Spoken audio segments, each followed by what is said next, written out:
Good evening. Welcome to ANC3F's December 2018 meeting. Happy holidays to all of you. My name is David Dickinson. I am the Vice Chair of ANC3F. Commissioner Jakobczak, all the way to my right, is the chair, but let me personally congratulate him on his move and other family developments that have taken him out of 3F, but nearby. So he's asked that I act as the, not as the chair, but as in my vice chair capacity to conduct this meeting tonight. And I do so with pleasure. Before I go through the agenda and have commissioner announcements, hopefully most of you have a copy of the agenda. Can I get a raise of hand for how many people tonight want to make a community announcement? How many people are planning to do that? So we've got about 5 or 6. And how many people are here regarding the Upton Street matter? Okay, terrific. Welcome to you folks. I know some of you are here for the first time.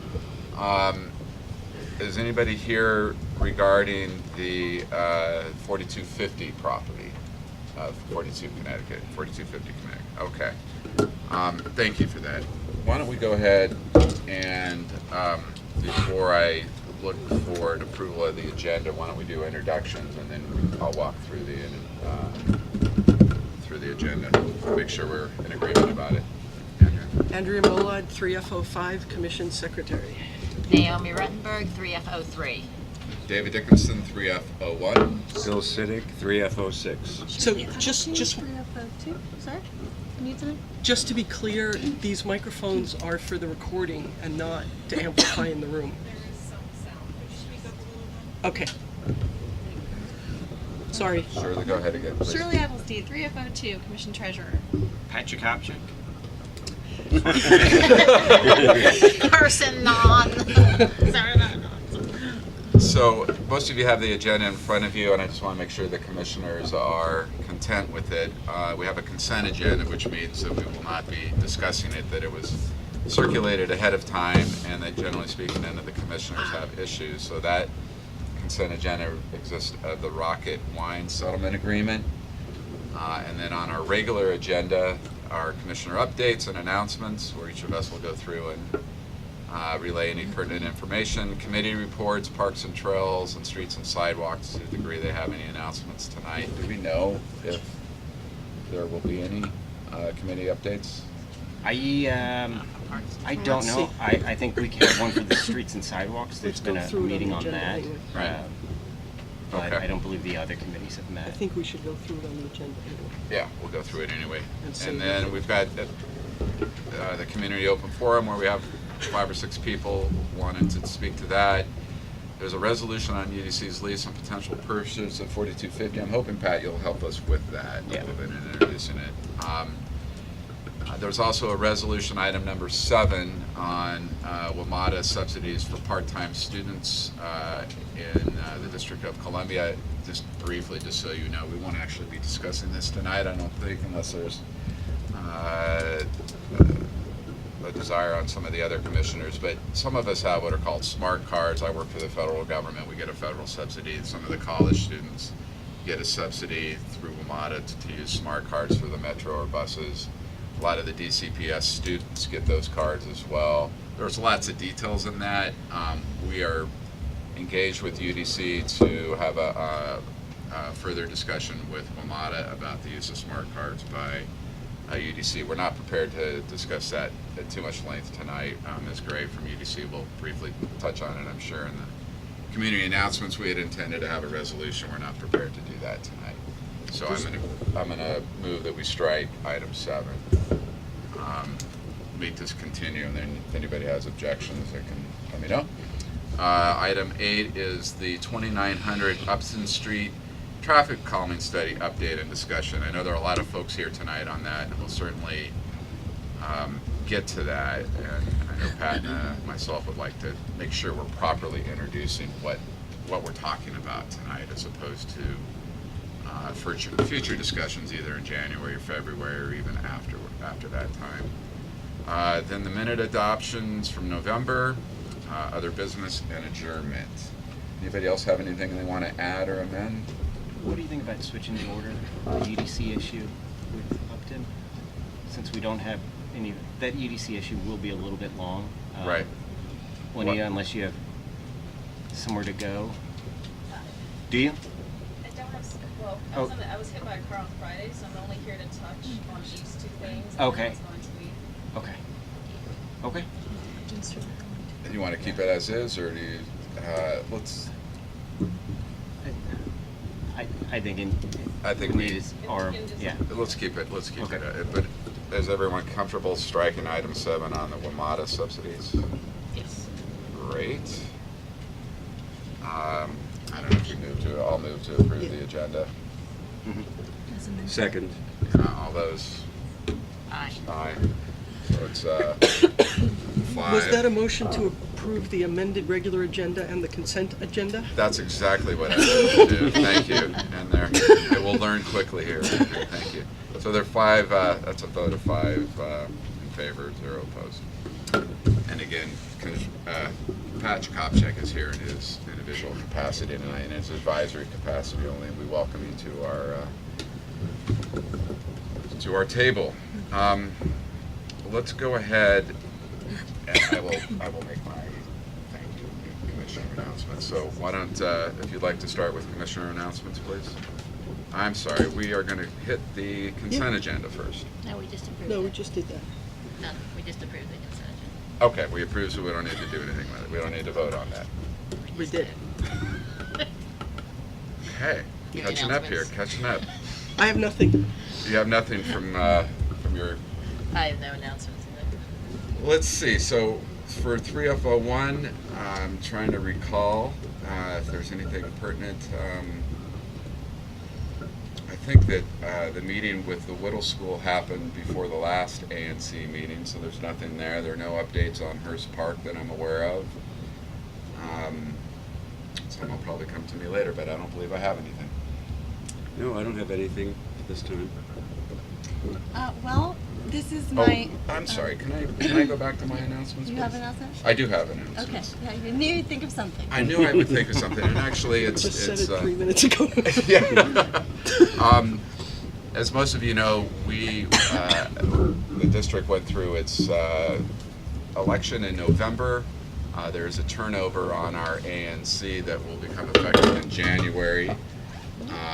And I'd also like to the newly elected commissioners to stand up and briefly introduce yourselves as well. But before we do that,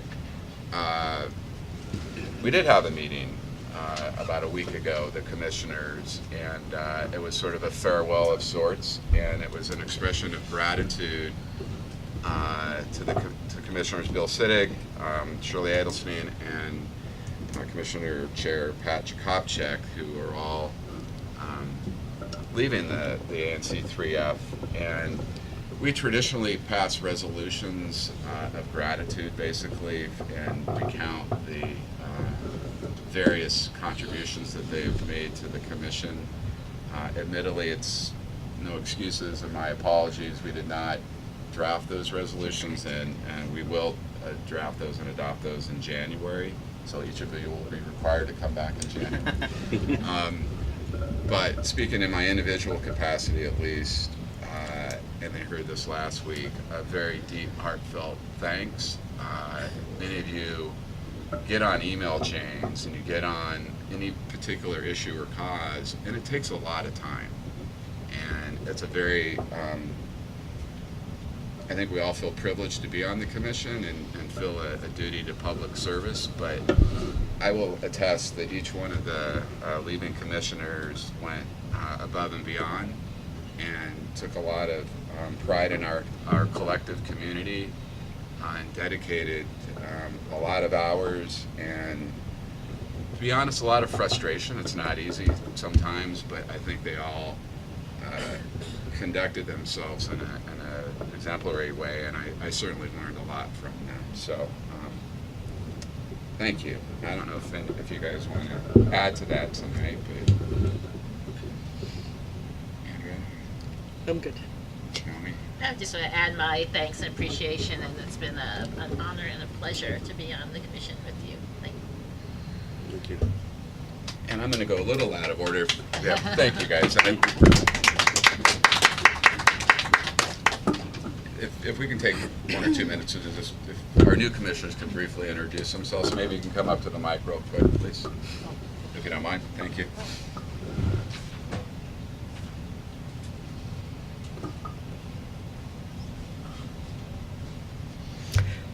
Good evening, and my name is Monica Nemeth, and I am the new commissioner for 3F06. And so I've been in my house now for 16 years. I've been a longtime Washingtonian. I've been here now for 35 years. I've graduated from American University. I'm very passionate about the community. I'm a longtime community activist with a number of different, my hands in a lot of different areas of the city. So I'm really excited about embarking on this new adventure. And I'm really, really excited about this. So thank you. Great. Welcome. Thank you. Thank you.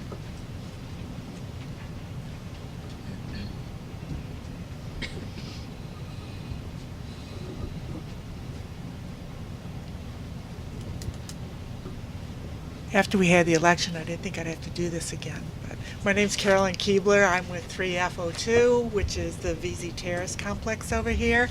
I've lived in that complex for about 25 years now, and I was on the board of directors for about 6 years, and I figured if I could last that long on a board of directors of a co-op, I could do anything. So I'm honored and very excited about this opportunity to be the commissioner for my single-member district and working with these exemplary people.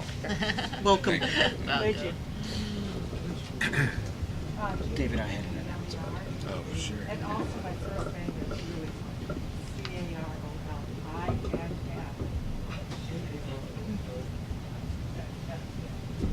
So, yeah, and I've just a single announcement. I'm going to take advantage of the fact that there's Wait, did Shirley have an Did you have an announcement? Save the best for last. It's Well, then fine. I will go last. Okay, so, well, that was a nice segue into what I was going to say, which is thank you to all of you, my amazing colleagues on the ANC, and to the community. It's been a pleasure and an honor and a very interesting experience serving over the last few years. I'm only leaving because I have to move out of the neighborhood, but it's been wonderful, and I want to congratulate Carolyn, with whom I've already been working to ensure a smooth transition. So I hope to make it up here from time to time. But thank you all so much. It's been an incredible experience. And I'll echo those thoughts. I've enjoyed working with Shirley and all my other colleagues up here. It has been an interesting experience, and if anyone is interested in undertaking it themselves, they'll have the opportunity to. Come January 1st, the Board of Elections will be making an announcement about the vacancy in 3F07. A call will go out for candidates, and people will have about 30 days to gather signatures and file. Once those are looked at by the Board of Elections, they'll certify candidates. If there's just one candidate, that person will be set immediately and will begin representing 3F07. If there are multiple candidates, there'll be a special election at either the February or the March meeting, and the victor of that will be set by the ANC after that. So if you know anyone, if you yourself are interested, please consider it. If you have any questions about everything that is involved in it, please reach out to me. I'd be happy to talk you guys through it and share my experiences on it. So. And Pat, let me echo that you can reach out to Pat or also myself or any of the other city commissioners, and we can try to fill you in. Can you describe your geographic boundary? Sure. It is mostly along Connecticut. It actually, we start on the southern part of the border. It bounces off to the western side of Connecticut and gets those first 4 buildings north of Porter.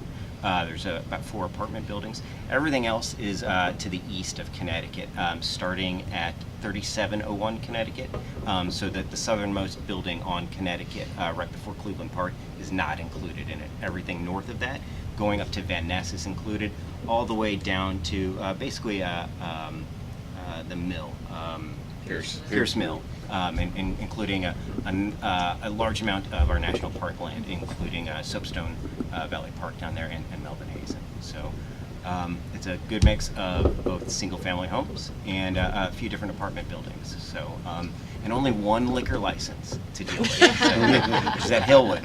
And Lots of potholes. as Commissioner Adelstein will tell you, that is quite a benefit. So. We have a lot of potential candidates with us today, so hopefully we'll find someone. Thank you, Pat, and thank you, Shirley and Bill. So we normally at this point in our agenda have reports from our 2 committees, and Pat just mentioned 3 committees, excuse me, grants as well. Pat just mentioned Melvin Hazen and Soapstone Valleys. So we do have a Parks and Trails subcommittee, and I'm not aware that there's any report out from that committee. Sorry? No report. No report. Okay. We also have a Streets and Sidewalks committee. I don't know if Bob or anyone else, or Bill, if you have anything to report. We can talk a little bit about the Connecticut Avenue study, but is there anything else that... No, just the Connecticut Avenue study is the most important thing. Pat, do you want to... Sure. I can chap it. Why don't you go ahead? Yeah, so at the end of November, we had a meeting with the community. Thank you to Van Ness Main Street for organizing meeting space for it. We were visited by Robin Jackson, who's going to be heading the project.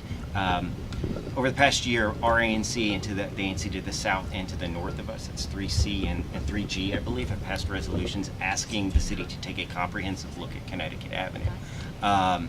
It includes a number of different things: multimodal transportation, the effect on retail, and one of the bigger things within the study is the reversible lanes. We've heard a number of safety complaints over the years about people not realizing when lanes are switching over.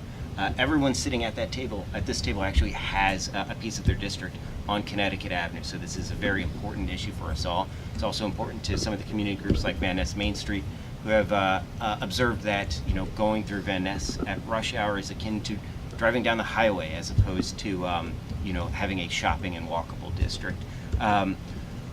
There will be a very long process for this study. They're in the part of the process of putting together an RFQ and assessing potential qualifications for people to run the study.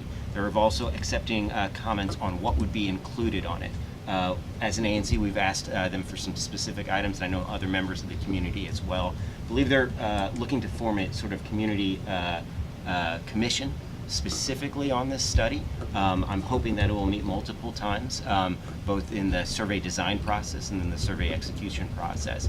The important thing to understand that this is a study. It will give recommendations and not just what would happen on Connecticut, but say the reversible lanes were reversed, or the reversible lanes were no longer reversed, were removed. What would be the effect on traffic going off of Connecticut and increased cut through, or increased emissions, things like that, or increased sales at our shopping districts? If you want to be a part of that, pay attention to what 3F is doing in the upcoming months. I'm sure we'll be looking for a lot of feedback from the community and things like that. They're still taking community comments on the RFQ? I don't know if they're taking on the RFQ, but I believe that we still will have an opportunity to weigh in on the survey design. Okay. So.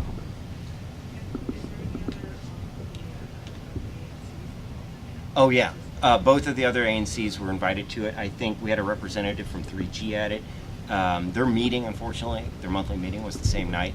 3C, I don't think we had any representatives from that. They had a separate meeting at Cleveland Park Library. They came to one of their monthly meetings. DDOT did to explain to them the process. We had a good amount of community groups like Van Ness Main Street, WEBA, the Ward 3 Bicycle Association, and another number of other like unaffiliated citizenry was there. So we will, as an ANC on our website, go ahead and Robin had provided a draft RFQ, and we'll go ahead and put that up along with any other developing information. As Pat said, the intent is to have quite a few of these sort of community commission meetings taking place. It's sort of, I don't know if I characterize it as a steering committee, but we'll kind of try to be a collective voice of the community and what we're hearing in terms of designing the survey and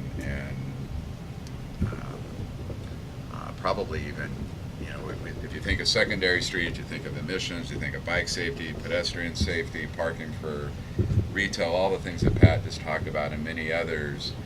I'm envisioning that they're developing a series of options, and you could kind of look through a matrix and just see pros and cons, or however you want to evaluate the criteria for those options. And then I don't know if there'll be a voting process at that point, or just a recommendation to DDOT and the Office of Planning and others to for next steps. I just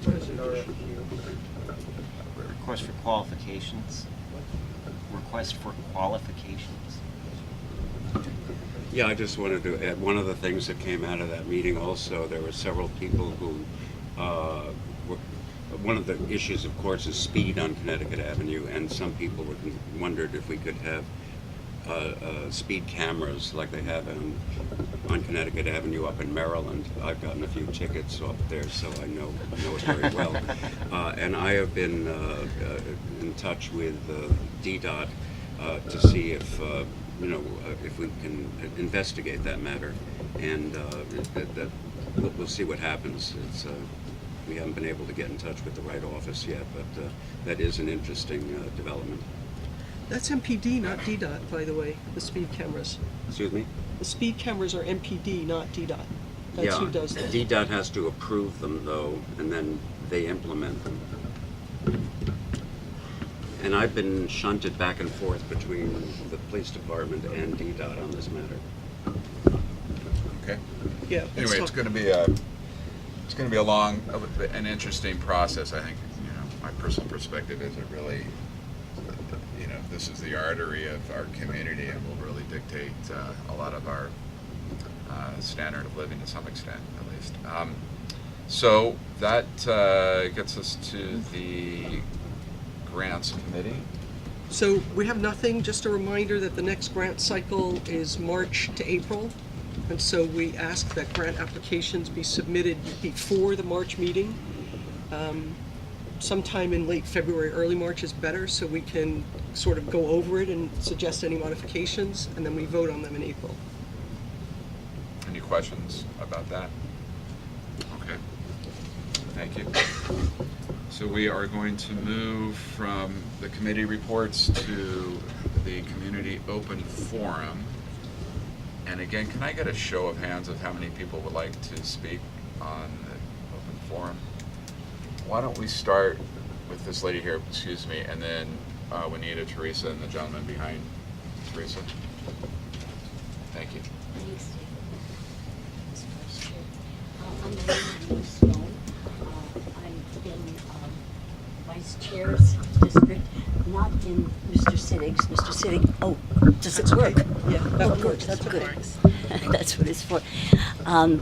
But I wanted to express not only my gratitude, but that gratitude of so many of the people in the ANC generally for the work of Bill Siddig, who has worked on so many of the committees. I hope will continue to, so you'll probably see him again. You lovely people who all work so hard and so devotedly. But Bill has gone above and beyond. His communicate. I see people nodding, and I know how many of my neighbors would. And as I say, I'm not one of the constituents, direct constituents, but one of the beneficiaries, as so many of you are, of his hard work, his tireless work, and so many of the issues that impact our lives so closely, especially noticing his clear communication to all the constituents of what is going on, so that if we can't make meetings when these people all stay till beyond midnight, I think, we do know what is important for us to give attention to. So thank you very much, Bill Siddig, for what you've been doing for all of us. Can I ask you to spell your last name for the record? Greenstone. Thank you very much. Thank you. It's been a pleasure working with you and with the whole community. Thank you. Thank you. Juanita Gray, University of the District of Columbia. Thank you for keeping the agenda. And as someone who was hit by a car on Connecticut Avenue, I would very much like to see on Connecticut. Luckily, he wasn't going fast enough to break anything, but No. fast enough for a lot of bruising. So, in any case, before I go over this, I want to thank all three of the outgoing commissioners for all of your dedication and work to the community and to the University of the District of Columbia. Specifically to Commissioner Alderstein, you have worked with my residential students at 3003 Van Ness for the past 2 years and Ava Van Ness, and your work and dedication and understanding and patience has been amazing for my students, for me, for the university, so thank you very much. We're going to miss you, but we look forward to working with our incoming commissioner, so thank you. And thank all three of you. Just a few quick things. The campus will close on December 24th. We'll reopen on January 2nd. And then classes will begin on Wednesday, January 9th. It's strange to start in the middle of the week, but hey, it's okay. I do have an update for Commissioner Siddick regarding the lights. Commissioner Siddick has been working with our facilities team on the lights between Yuma, or I guess on Yuma Street. So we do have a light that will be going onto the gym that's going to face the Yuma Street. And then for the two lights that currently aren't working, they believe it's a circuit issue. So I've been told that within the first 2 weeks of January, you should see a significant difference in lighting on Yuma Street. Thank you very much. And then they're also going to be looking at putting lights on the walkway of the tennis courts, but that may be a part of the tennis court plan that they already have. It may not be, but I'll update you once we get more information on that. That's good news. Thank you. You're welcome. The university did have our community campus task force meeting last Thursday. I did want to give an update on that, but with the accident, I haven't had a chance to put all the notes together and get all the questions answered that we had, so I will move that to January's meeting. And then lastly, the lease with 4250, I know we're going to talk about it, but I do want to announce that council did approve it today. We will we'll sign a lease on February 1st. We don't have a set date of who's going to move in, when they're going to move in. They do need to look at the space, determine configurations and how we're going to use it, but we will actually sign a lease, get the keys on February 1st. Right. The And council approved the lease, the master lease today? They approved the 3-year agreement. The 3-year? Yes. Can you, I'm sorry, can you briefly describe the UDC Community Task Force and kind of what it does and how often we meet, et cetera? The Community Campus Task Force is open to everyone in the community. We do have people who sit, I don't want to say on a board, but on a panel. We have commissioners, Van Ness Main Street, Forest Hill Connection representatives who sit on the council. What we talk about is what's going on campus, how we can improve community campus relationships, if there's anything specific like 4250 or 4225, where we can get more in-depth conversations instead of spending all that time here at these meetings. We do it behind the scenes so that we can come to you once we have our conversations and then get community input. But it's also a meeting where, again, community can come. We do want you there, and that's where you can have your very specific UDC-specific questions answered. And a plug for UDC, if people want to know what's going on campus and a calendar of events, what do they briefly do? So we do have a new system. It is called 25 Live. It's essentially a scheduling system for the entire university, all 4 of our campuses. So if you go to our main page and click on the calendar, it will tell you every event that's going on campus on every individual day. And then you can scroll all the way down to the bottom and hit the month, and it'll show you this huge schedule of every event that's going on for the entire month. So. Thank you. Thank you. I know you're coming back later, but sorry to hear about your accident. Great to see that you're doing okay. Thank you. And happy holidays. Happy holidays to you too. Thank you, commissioners. Any questions?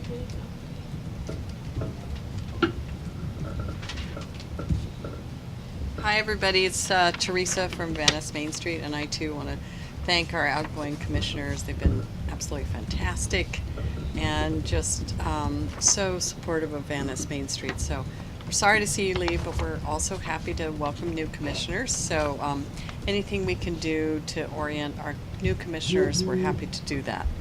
I wanted to let you know a few things. One, our business Excuse me, Ms. updates. Cameron, can you move the microphone back and go ahead and face the audience a little bit if you don't mind?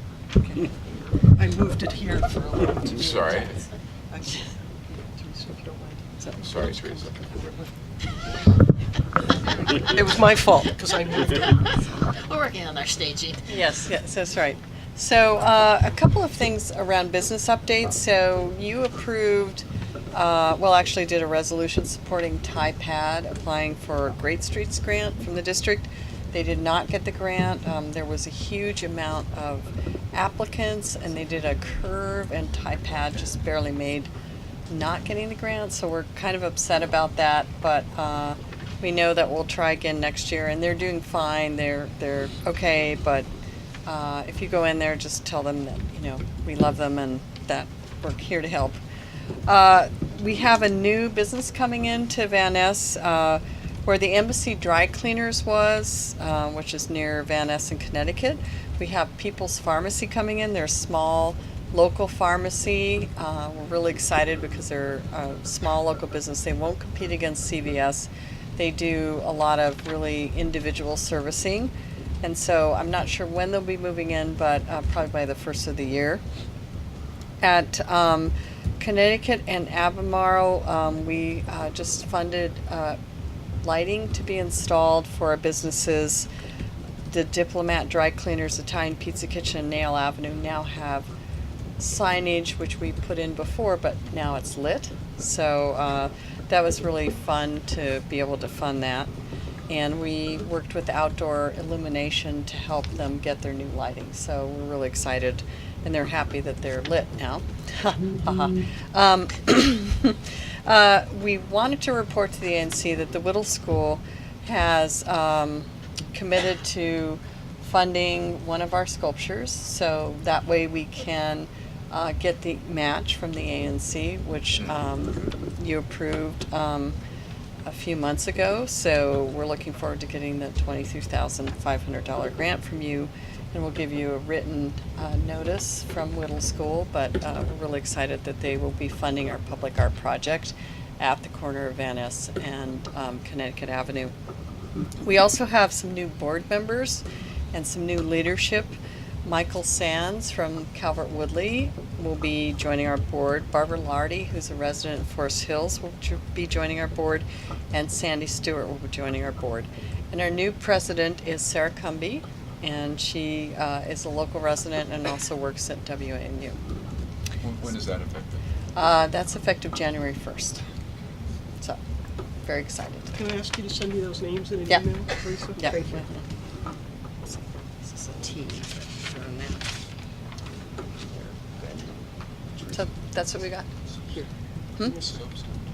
Oh, so Soapstone Market, as you know, some of you, Soapstone is closing, but Tracy Stannard, who owns Soapstone Market, is not going far.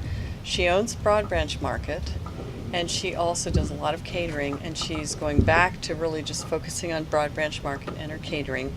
We have a new group that's coming in, and the market will be called Uptown Market, and they will be having a fresh fish counter and a fresh, they'll have a butcher there, as well as takeout, just like Soapstone, and they'll be having beer and wine, and they may be coming before you for a full liquor license. So it's a win-win situation. Tracy is fantastic, and if you need catering, she'll still be at Broad Branch Market to do catering, but it's a win-win. I think I might be speaking a little bit out of turn, but you mentioned several new board members coming on to Van Ness Main Street, and I know that several people are leaving, including Ms. Marlene Berlin and Ms. Mary Beth Ray, and I don't know if you would like to sort of mention that briefly. I think the commission probably will make more of an acknowledgement of that in January along with our departing commissioners, but I invite you to... Yeah, I mean, I was hoping you would say that. So we Would or would have, not? hoping you would. Oh. So Mary Beth Ray, who was an ANC commissioner and a founder of Van Ness Main Street, which was the Van Ness Vision Committee, is leaving our board, and Marlene Berlin, same, who was a founder, is leaving our board. And they have really been pivotal to really making this whole thing happen. So we're extraordinarily sad that they're leaving, but they're also really going to be engaged and stay engaged in Venice Main Street. But they also understand that we need new blood, new people to continue on the work that we're doing at Venice Main Street. So we're super excited that they'll still be around, but they also, understand that they want to help other people become part of the group. And just FYI, in January, we'll be sending out an email for people who'd like to become committee members, because the way we work is anyone who wants to be on the board, we ask them to be on a committee first and then move on to our board. So look out for those emails. Thanks. Thank you, Ms. Burke. Go ahead. Can everybody hear me okay? Hello, I'm Stephen Rensick. I'm from the Office of the People's Counsel. If you don't know who we are, I'm here to enlighten you. We are your consumer advocate. We're your utility lawyer.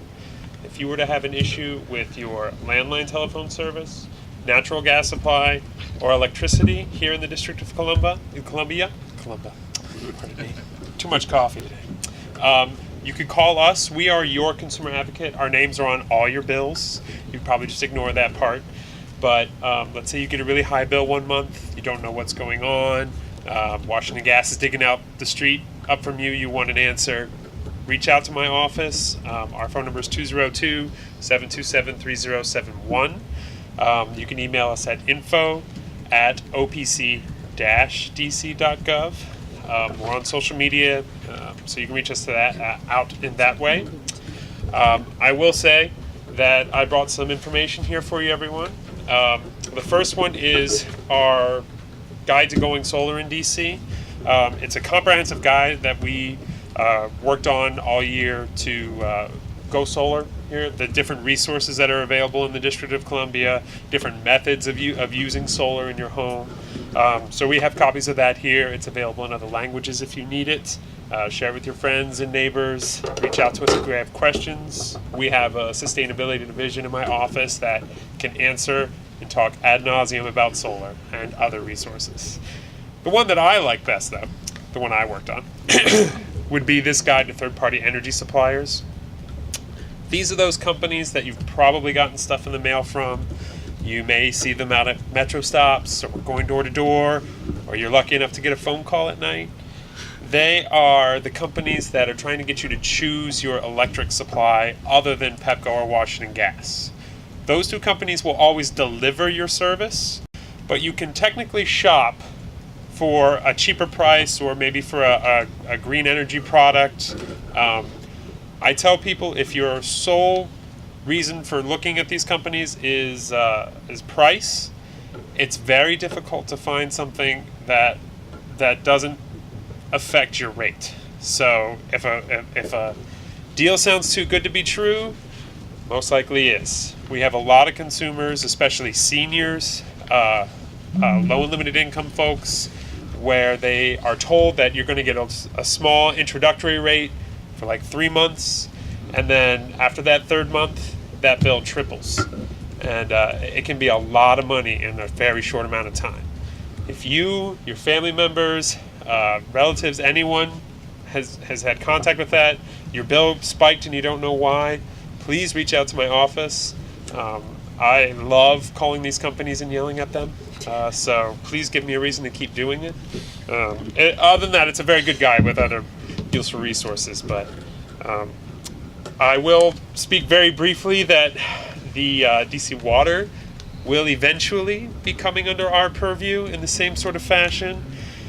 It's a very strange situation because they're technically not regulated in the same way that electric, natural gas, and landline phone service is. That's regulated by the Public Service Commission. But DC Water is its own entity and it's unregulated. So we're still working out the structure of what we're going to be able to do, and we'll be hiring new staff once the final approval goes through the council. So don't call us quite yet thinking we're going to get a resolution on water problems, but just know that we're working behind the scenes to be ready on day one as soon as that comes through. The last thing I'll say is I've been monitoring the listservs. I'm one of those people who always attach to my phone, not playing games or anything, but looking at what's going on in the city. We've heard a lot of chatter about utility scam going on right now. People are spoofing or hiding their actual phone numbers and making it look like a Pepco or Washington Gas phone number, and telling people that they need to pay a large amount of money in cash or over the phone with a gift card or credit card immediately, or their service will be turned off. This is not true. A utility company will never call you and tell you that you have to pay them right then and there on the phone or you're losing service. That is not true. If you or any of your relatives, neighbors have encountered this situation, reach out to my office. That's something we're interested in. It is not the utility companies. So always verify with the utility company, or even call us and we can reach out to the company on your behalf before you make any kind of quick judgment payment. They're never going to call you and say, pay me now or see you later. So just keep that in mind. Are there any questions from anybody? A couple started with the... Yes, I'm sorry. I'm actually blind on this side, so that's what makes me so good. I can just ignore the complaints. Strike that from the record, please. With the water. Yes. Is there, I understand that it's early, and I understand that it hasn't even officially happened yet, although Correct. everybody knows it will. Is there anything afoot to try to get a member of OPC on the water board? I can't speak to that, but if you reach out to my office, I can give you more information. I can Okay. put you in someone who's, I'm sure, working on that right now. Yes. Are you also engaged, it's not a scam that's going on, but a number of telemarketers are getting 202 numbers or very local numbers, so Yeah. you think it's a local number, a number in your neighborhood, Yeah. and then when you answer it, it's That's- not. Is that something your office is? So unfortunately, that is a federal communications issue. That's what I refer to as spoofing. So spoofing is a very sophisticated technique which has become really easy, where an outside person, even from another country, can obtain a phone number and make, like everyone has caller IDs on their phones now, it can make it look like the person is calling from a legitimate number. And in fact, with the Pepco scam in particular, they're using an actual Pepco phone number. So when you look it up on your phone or your caller ID, it looks like it's coming from a Pepco number.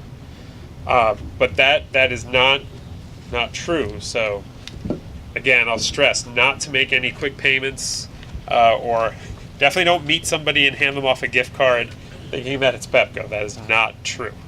And believe it or not, that has happened. So yeah, that's a Federal Communications Commission issue. And I would love to just stuff a whole bunch of notes of that into Mr. Pie's giant Reese's mug and let him know that that's a big issue, because I get them 6 or 7 times a day. I have a question, and then we have a representative from the mayor's office as well. In terms of recent legislative matters or updates, are you aware of a bill requiring 100% renewables by So that's 2030, 2032? right. I believe it's 2032 is the mayor's office here. Is that correct? Yeah. So that just passed today. If you're gonna, sorry about that. If you're gonna speak on that, nope. Well, it did pass. We, of course, are wholly in favor of that legislation. We did have some minor suggestions about keeping in mind the effect on ratepayers. Of course, if you're moving to all renewables, cost might be a factor, and of course it will be a factor. And from my understanding, we affordable, make sure that people aren't going to be priced out because they can't afford their electricity rates, things like that. Those considerations were taken in during the editing process of the legislation, and from what I understand, my office has signed off on it entirely. The bill, as it was, passed today because there were a bunch of amendments that were proposed today. None of those were accepted? Am I not correct that it was a unanimous, was it the first reading of the bill, maybe? But I'm just going off of what I saw on Twitter. I was working on the Careful scam with that. today, so... No, I mean... I will say, yes, off the official Twitter account of certain people, so... And I'll leave that at that.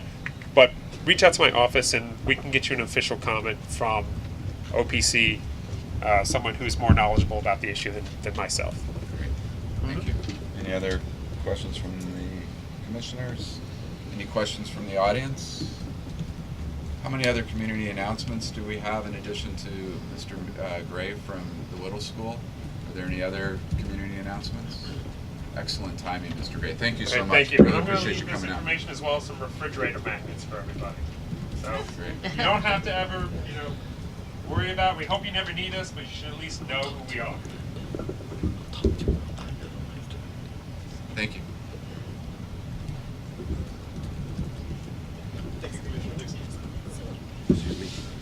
Hello everybody, my name is Grayson Mann with Whittle School and Studios. I know I've had a chance to connect with a few people here in the room, but for those of you all who I haven't had a chance to meet with, it's good to be here with you all tonight. Just a few community updates. We want to thank you all again. It's been great being in the community the last 9 months. Actually, probably even longer than that. Now we're going on about a year now. And we're actually excited to start welcoming families and folks in the neighborhood to tour the school site. So if that's something of interest, again, we're in the old Intelsat headquarters, just a few feet from the building here. So if you're interested in seeing a little bit more about what we're doing, we're starting to welcome folks to the building, and always feel free to connect with me here or at any point, and we can go ahead and start to arrange folks seeing the building. From there, construction is going on schedule, and if there are any questions about things that are going on, again, always feel free to reach out, and we're excited to answer your questions. Yep. Any questions? I'm sorry. Thank you again for attending tonight and giving us monthly updates. We really appreciate it. It means a lot too. And any updates on construction and any potential issues with Tilden Gardens or anything like that? Or So how is that going? we're excited to continue to meet with the Tilden Gardens community, actually for a community event at their space in the coming months, hopefully as early as January.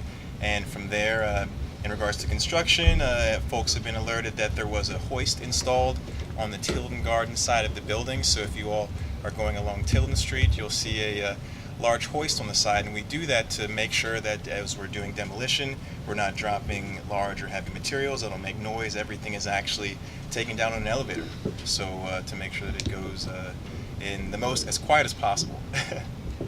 And always an opportunity to plug for any community member that comes. I know you are hosting a variety of authors and other speakers. Yeah. Can you briefly touch on that? Definitely. So I'd say about weekly now we'll have events, whether it's a speaker. We have a speaker series where we recently invited in an author who talks about critical race theory, and we'll continue to go through on speaking events that'll actually touch base on everything from college counseling to internationalism. And I would say coming up in January, one of our big events is we're actually still in the process of really finding out the details of it, but we're going to sort of welcome and display a little bit more about our curriculum, and from there continuing to engage with folks and families, welcoming them weekly for family events too. So on specific dates, feel free to connect with me, and they're also all listed on our website. So What's yes, the website? whittleschool.org. Any questions from the commissioners? Go ahead. Yes. Yes. We have that installation of that gallery and about the school, et cetera. Yes. Would you consider doing something like that in our local neighborhood? We're excited to. Could Yeah. you do something like that? Yep, we would really enjoy doing that, whether it's with a local community such as Tilden Gardens, or whether it's the events that we've been fortunate enough to do with Commissioner Dickinson and Councilmember Che. We're excited to continue to do that. Is that sort of along the lines of what you were thinking of welcoming folks? Something that was more permanent, like Yeah. the one up in Knott's Valley. Like a space. Yeah, like where you could it's like a little museum. that Yeah. tells you what it's Exactly. wandering about. Yeah.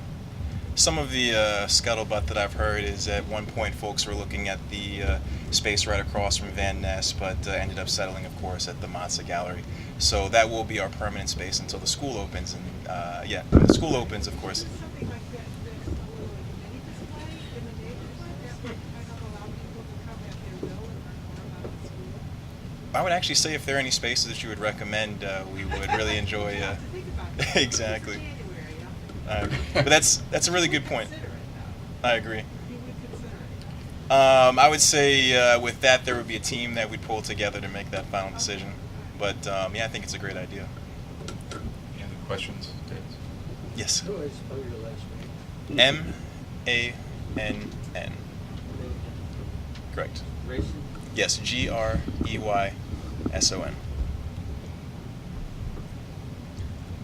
Thank you. Oh, thank you all too. And again, any questions, always feel free to keep in touch. So moving on with our agenda, I believe we're on to item 6, which is the resolution on UDC's lease and potential purchase of 4250 Connecticut Avenue. And I know we have at least 3 very qualified people in the audience tonight. Ms. Gray from UDC, Pat Jakobczyk, formerly of our commission, that's been paying quite a bit of attention to this, as well as Teresa Cameron from Van Ness Main Street, that's been working hand in hand with UDC. So I'm going to turn to Pat. You know what would be helpful is if we get an update a little bit on what was approved today exactly and what next steps are. And maybe from there. provide a little introduction to the property and community members that may not know what's going to be happening. Juanita Gray, University of the District of Columbia. So hopefully most of the community members are aware of the 4250 project. The university has been working with Bernstein and the Van Ness Main Street and the commission over the past few months. So today what was actually approved was the 3-year lease with Bernstein. The intention is the 3-year lease to purchase the property after that 3 years, but of course that takes council's approval. So right now we do have the approval for the 3-year lease. We will sign our contracts in January and sublease the building from Bernstein. Currently Fannie Mae is still in the building. I believe they'll be out by the end of January, and that's how we can sign the lease beginning February 1. We won't immediately take over the building in terms of putting people there. We have to look at the space, see what's going to be a best fit for our staff and our faculty. As many people know, Building 41, which is where the library used to be, is in very poor shape. We are currently not holding classes in that building. Most of the faculty staff have been moved out of that building. So right now we are potentially looking at putting all of those classroom spaces, faculty staff members, into 4250. The retail space, which almost a year ago, the university with Bernstein and Van Ness Main Street did a retail study on what would be the best businesses, stores, etc. to put in that space. And Teresa can talk more about that because she was heavily involved with that retail study. In terms of actually utilizing that space for retail, it wouldn't happen immediately. Again, the university also has other properties, 4225, which was the old Walgreens space, that we'll be looking at to activate with retail not activate retail in January, but we'll be hiring consultants to look at the space, see what's going to be a best fit, and work with Van Ness Main Street to ensure that it's a space that's going to be, the bottom level anyway, is going to be used as best for the community as possible. Did I answer all of your questions? And then I think, so we are aware that the community is very concerned about the retail spaces in Van Ness. So we have worked with UDC to create a LOI, letter of intent. And so where the law school is, which is 4340, and then where Walgreens was, which is 4225, we've worked to have this LOI. So those spaces will be made retail within the next 2 years with University of District of The LOI Columbia. is signed? Yes. Yes. Yeah. And it was submitted with our application And it was to submitted with City Council. the application to the City Council. So the idea is at least to move those large spaces to have retail as soon as possible. And then the space where Fannie Mae was, we'll be working with UDC hopefully to help get retail in those spaces, but that will be secondary to those first 2 spaces, which is the Walgreens site and the law school site. So we have a great partnership with UDC. They're very committed to helping us do that. We're really wanting to make sure that we have retail happening as fast as possible here. We have a lot of interest in retail in Van Ness, and so any way we can make that happen, that will make the neighborhood more vibrant. that's what we're working on with UDC. And you know, we understand that UDC needs 4250 because of having to shut buildings down, but we also really want to push them to help us make more retail in Van Ness. So I think it'll be a win-win. UDC has been super, you know, helpful and willing to move forward on our retail study and the recommendations of the Office of Planning. So we just feel like, you know, we're going to move forward and we'll have more options in Van Ness soon. And when do you think you'll have an indication on the purchase possibility? That'll be as part of the budget cycle, essentially? That would be with the mayor's budget for 2020. 2020. So Yep. I'd be able to answer that question better at the beginning of next year, not right now. But the idea is that UDC is looking for the, Correct. hopefully for the mayor to include that in her budget. Yeah, in this next budget cycle. Which would be March of 2019 when it's Correct. being discussed. Just for, I just wanted to, before we get into the heart of the resolution, and I know there are a lot of new people here tonight, and again, welcome, it's great to have you. I think that many of you I know probably are on the east side of Connecticut, but fairly close to UDC, and you may or may not know of Van Ness Main Street, but I just personally want to thank Teresa and Juanita and those two organizations for working hand in hand together, both on the retail study and on the letter of intent, and frankly making the ANC's job significantly easier. I mean, we still have these public meetings, we still want to get community input, but to sort of reconcile the university and the neighborhood and the commercial interest is a big lift, and I just wanted to thank you both for that, because I think there's a lot of common interests and goals, and I think the ANC generally shares those.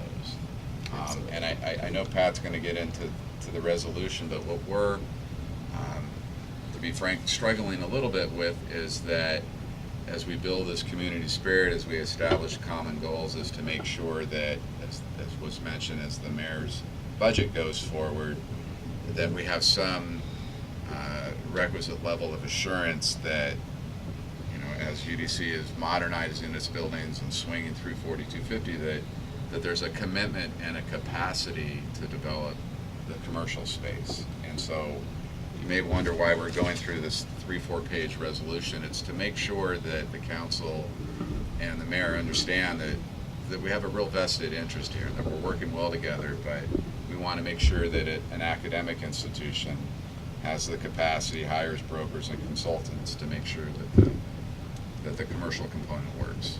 So that's the spirit in which we're doing this. And we feel exactly the same way, and retail is ever changing right now, as everyone knows, but we've been working with UDC on our pop-ups, which have been very successful, and we just hope that that can be a precursor to more of unique retail coming to Van Ness, and that 4250 down the road we will have an option to look at what kind of retail will be there. We're not there yet because we don't know what's going to happen with the acquisition, but we're working as a team, and we understand that the neighborhood has certain needs, and that's in the retail study, and that's what we're using to guide us as we move forward with the other spaces in terms of making it retail. Yes, and just before I get into it, I think what would be helpful is we kind of shared our thoughts, and then got any questions from the audience, and then we kind of dug into the amendments to the resolution and cleaned that all up from there. So, but before I start, I just have one question. The master plan for UDC is being revised next year. So we will start that process next year. I'm not sure if everyone knows, but our campus master plan expires, I guess is the right word, in 2020. So with the President's equity imperative, we are looking at updating our campus master plan. We will have community forums, community involvement. We will work on having a committee from the ANC, from Van Ness Main Street, from the community, our students, faculty, staff, to work on I guess, a mini subcommittee in the beginning stages of it, and then that will branch out to larger community open forums and things like that. So we will start that process beginning next year. Yeah, we had talked about that last week at our community task force meeting to get a smaller steering committee type group together to sort of lay out the process and the substance of that 10-year master plan. President Mason is very dedicated to making sure the community has as much input as possible. And then just exercising my ability to provide some input on that right now. I would love to see those updates include exactly what you've been talking about with Van Ness Main Street and with us, specifically about the 4250 property, the Walgreens property, and even though you had the law school property the last time I was gone, you know, the focus on how we're going to deliver on these commitments on retail and things like that, and putting in there some measurable abilities and the yardsticks that you're using to say whether or not sufficient progress is being made there. I think that's an important part of the master plan next year. I actually think there's a lot of leverage in that plan. Yeah. Noted, and I will definitely pass that on. Great. Any other comments?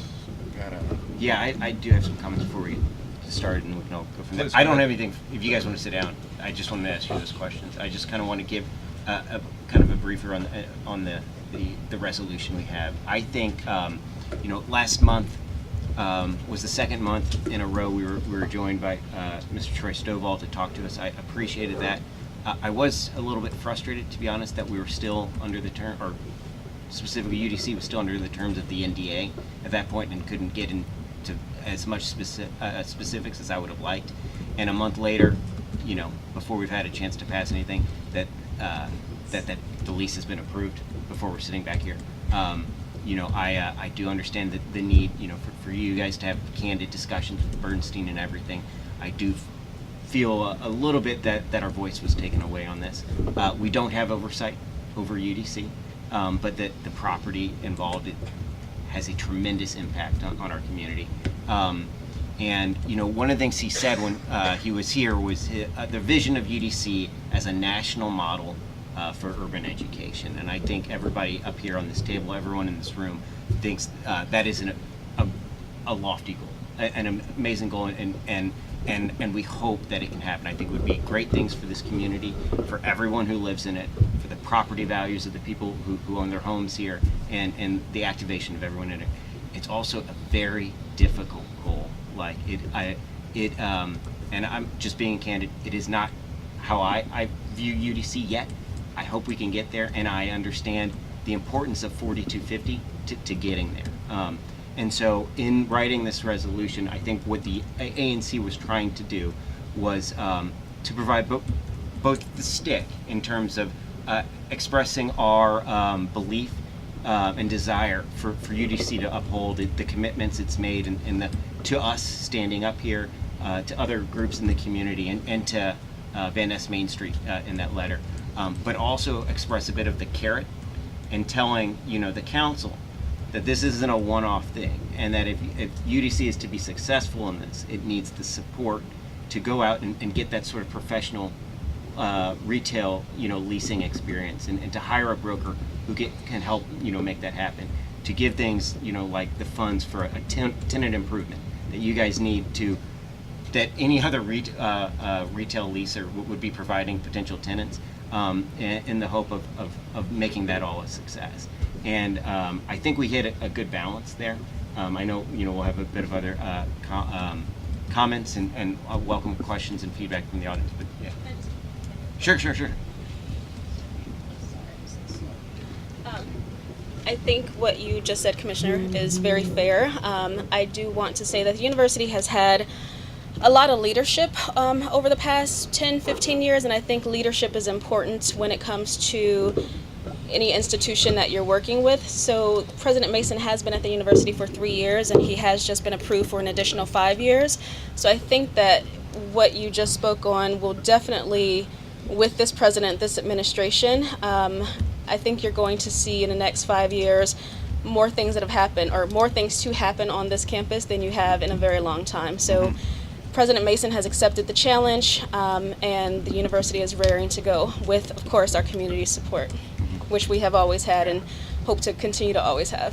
And that's what we're counting on, really. Right, and I will mention just briefly that I shared this resolution with President Mason and Troy, and President Mason, within an hour, replied. And I haven't received, not to box you in, but I haven't received any edits from the university, so, but I was impressed, and I think it's symbolic of the responsiveness of the They have probably worked on it, and I just haven't been here, so.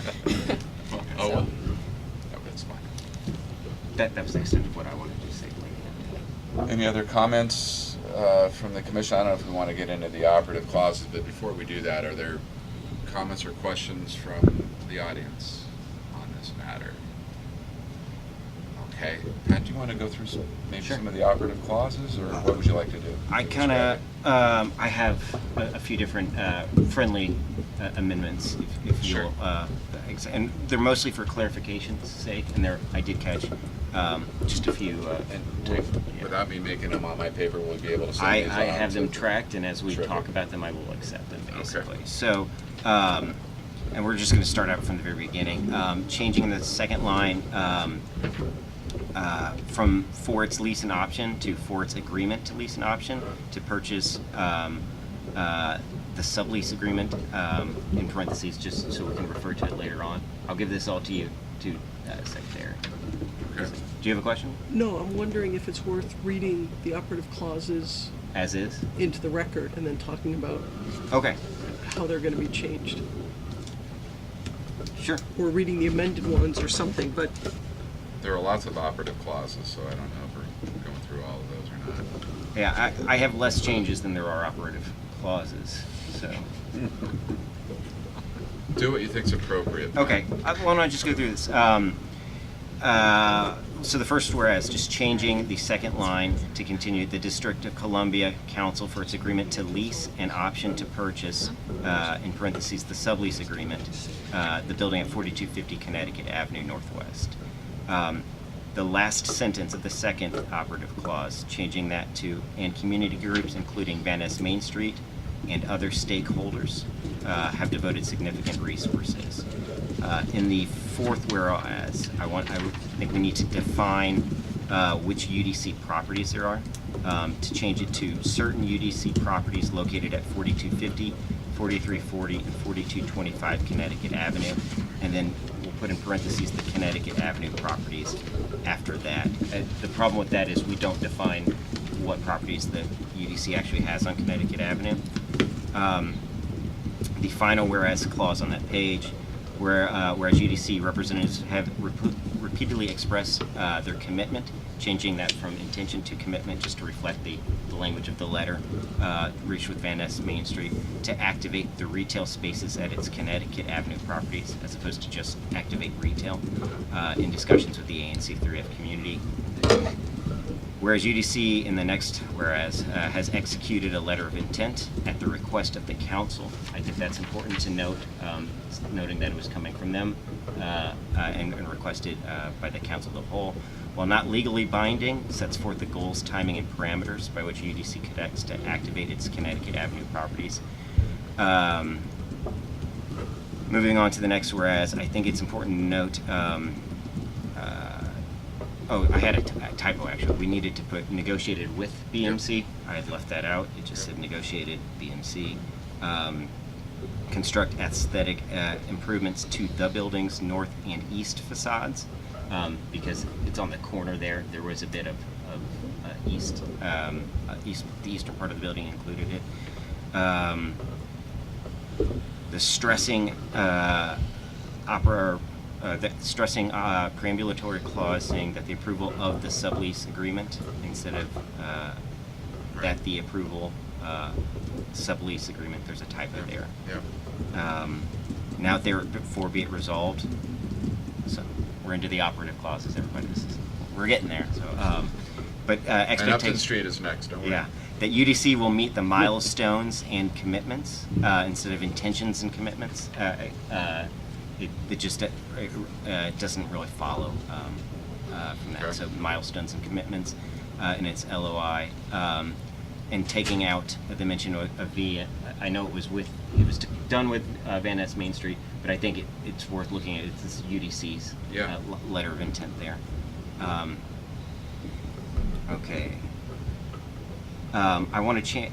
So in the operative clause, we list these following parameters, and I think maybe we should just read the operative clauses. We've got a Do we have a bunch captive of those? audience here. I don't know if Okay.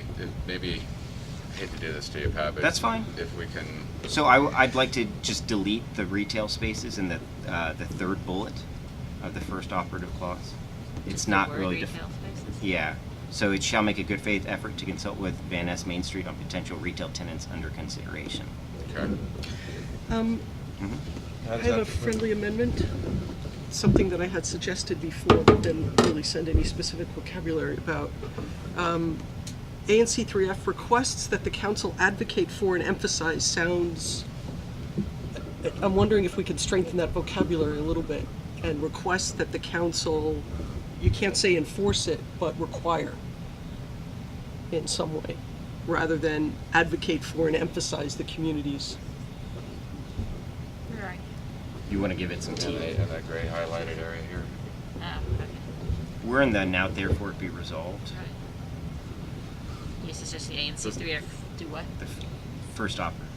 Requests that the council require that UDC meet the intentions and commitments, Meet the milestones. or some other vocabulary word that meets the legal, That the council seek, require, mandate, monitor. I don't know. And just that the council require that UDC meet the milestones and commitments expressed in its LOI. is that okay, Pat, or is that not legally I'm fine with binding that giving they this- can't require? Yeah, so it's really just a question of how far we can go. You know, UDC did act in good faith in coming together to, you know, create a letter of intent here. I feels like we've asked that, you know, they negotiated agreement with another group. We're coming in and say, council, now make this non-legally binding document, you know, completely binding. I'm fine giving it some more teeth, but require is difficult. And I don't know that the council could do that at this point, and I'd like to set this up for success. So, Okay, but I think, yeah. So we're currently leaving it as that ANC3F requests the council advocate for and emphasize the community's expectations that UDC will meet the milestones and commitments. okay, I Like, withdraw. I mean, That sounds fine to me. I just want to make sure we're all reading the same language. it's a fundamental question of how far we want to go here, and I'm open to what people feel strongly about. Any follow-up on that, Andrew? I think that communications with the council on our expectations are going to go further than the language we have in this introductory sentence, personally. But Okay, continue, Pat. Okay. The second to last bullet, just fixing a bit of typos. I had capitalized retail spaces in there. We'll make them underscore or undercase, proper case. Okay. At its Connecticut Avenue properties, and that actually the end of that clause needs an and. So adding that there. Anything of substance, Pat? No, these are all. I mean, Yeah. Well, the biggest thing of substance is the operative clause about approval for the busway, the kiss and ride. Where are we now, Pat? On the third page?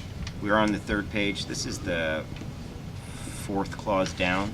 Be it resolved that ANC3F requests the council, UDC, and VNC. I'd like to change that to read, to seek approval from WMATA to open the former busway behind 4250 to non-WMATA traffic, and to provide at least 4 kiss and ride spaces for short-term pickup / drop-off of Metro passengers. We left out the part about that parking Yeah, spaces. And yeah. I think that needs to go in there. That yeah, that reiterates what's in Bernstein the LOI. had basically promised. Yeah. Yeah. So, and then again, the next one, adding east after Connecticut's north and changing facade into facades. So Okay. just noting that it was on both sides of that. And then I just want to clarify some things in the this is the last one, I promise, but the second clause on that page, and have the final sentence read, will not halt the strides that Van Ness and the ANC3F community has made over the past few years by providing earmarked operating and capital funds as necessary for UDC to hire an experienced, fixing the tense on that, active and irreputable third-party retail broker to activate the retail spaces at its Connecticut Avenue properties. Okay. Those would be my Thank you recommended for your friendly- diligent work on this, Yeah. seriously, thank you. Yeah. Any of the commissioners have any reactions to the friendly amendments? Before we move any forward, is it appropriate now to ask questions from the audience on this? I think so. Any observations, questions, concerns? This is a lot. Thank you. Pat, do you want to make a motion to? I can make a motion, but I can't vote on it, so I'll make a motion. I think this might be your last motion. I'll make a motion to adopt this resolution as friendly amended. Second. Okay, I will recognize the non-voting member of our commission as making that motion, and No more the holes, voting no member more. seconding it. And just in case there's a procedural error, I'll also second it, so that we have two commissioners introducing and seconding it. Are there all those in favor of the resolution as amended? Aye. Aye. So that's 5. Any opposed? Of course not. So it's 5-0.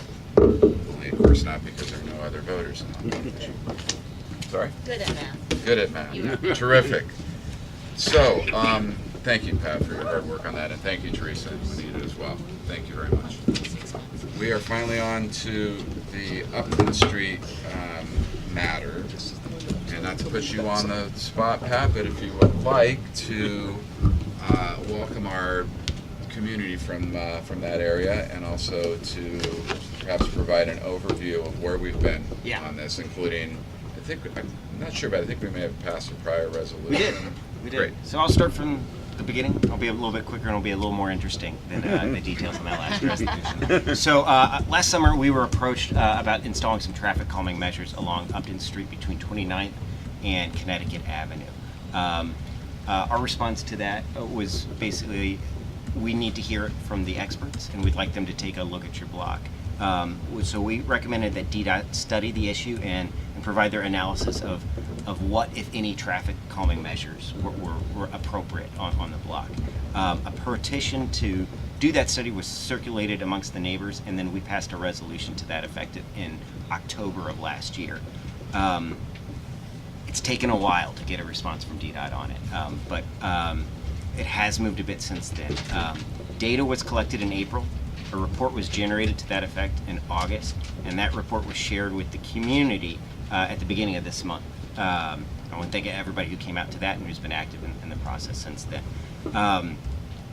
There are some details in that report that are worth noting. The biggest amongst them is that the traffic data was collected in April when the Beach Drive closure was occurring. And there's a feeling that changed some traffic patterns, increased the amount of traffic on that street, as there was cut-throughs from Tilden, crossing up 29th through Upton and connecting up to head further up north on Connecticut. What was the geographic scope of that study, like from Connecticut, down to Levine, or no, to 29th. 29th. Yeah. Okay. So, and so we have requested additional data, and I have, spoken with DDOT about that, and I'll give a report on that. But operating on the data that they provided with us, they found that there was no issue with eastbound traffic going basically down the street into the park toward Linnean Avenue toward 29th Street. There was an issue with westbound traffic heading toward Connecticut Avenue.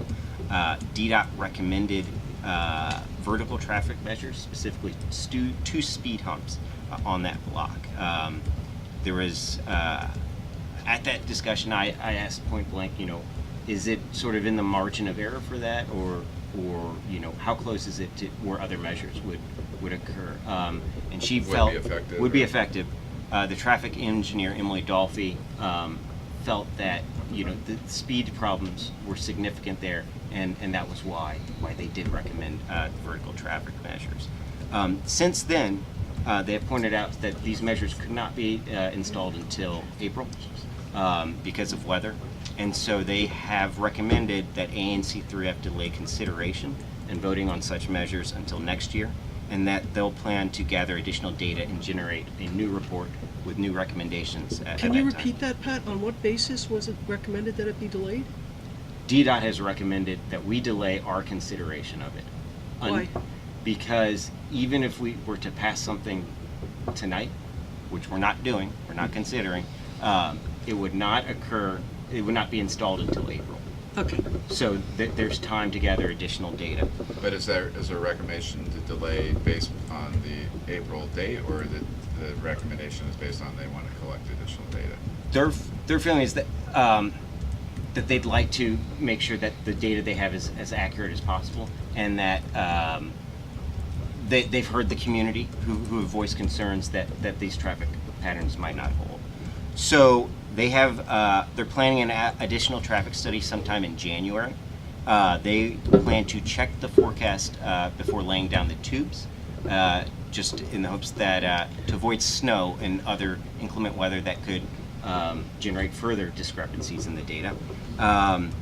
They have promised to attend our meeting in February to share those results and updated recommendations with the community.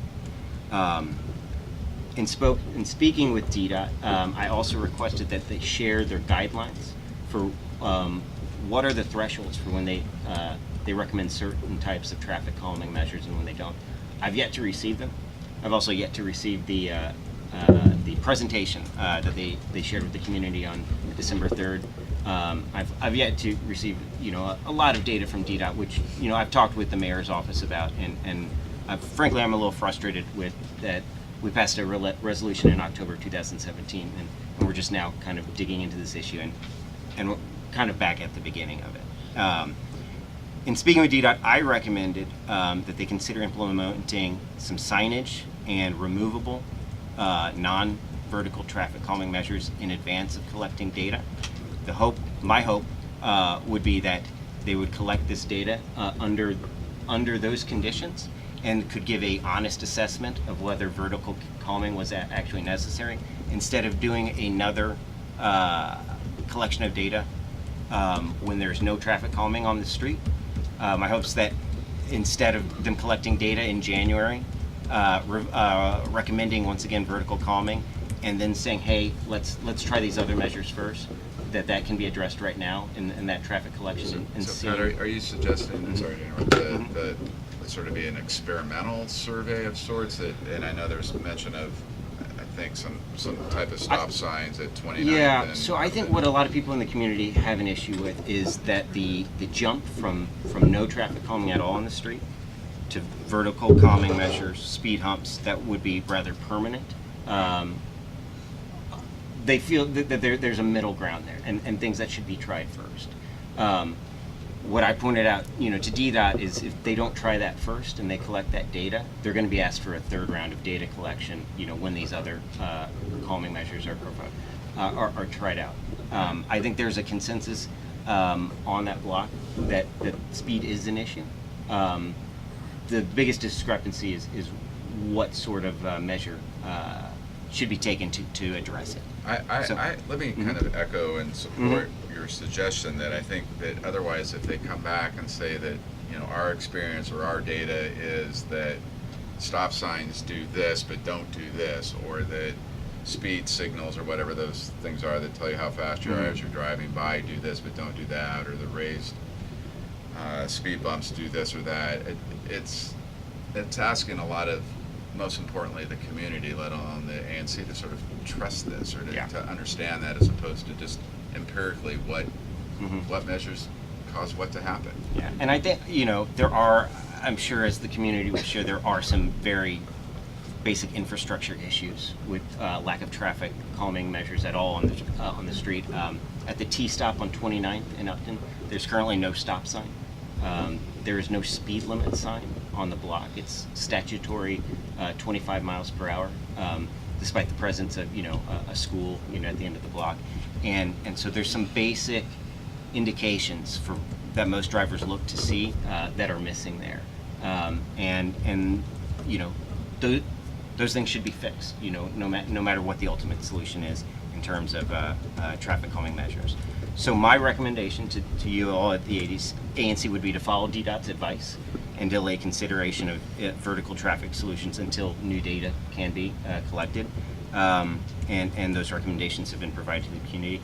I would also recommend that the ANC thinks about dusting off that resolution from October 2017 and update clauses 1 and 2, which refer to the collection of data and the community feedback and input opportunity, with some specific dates.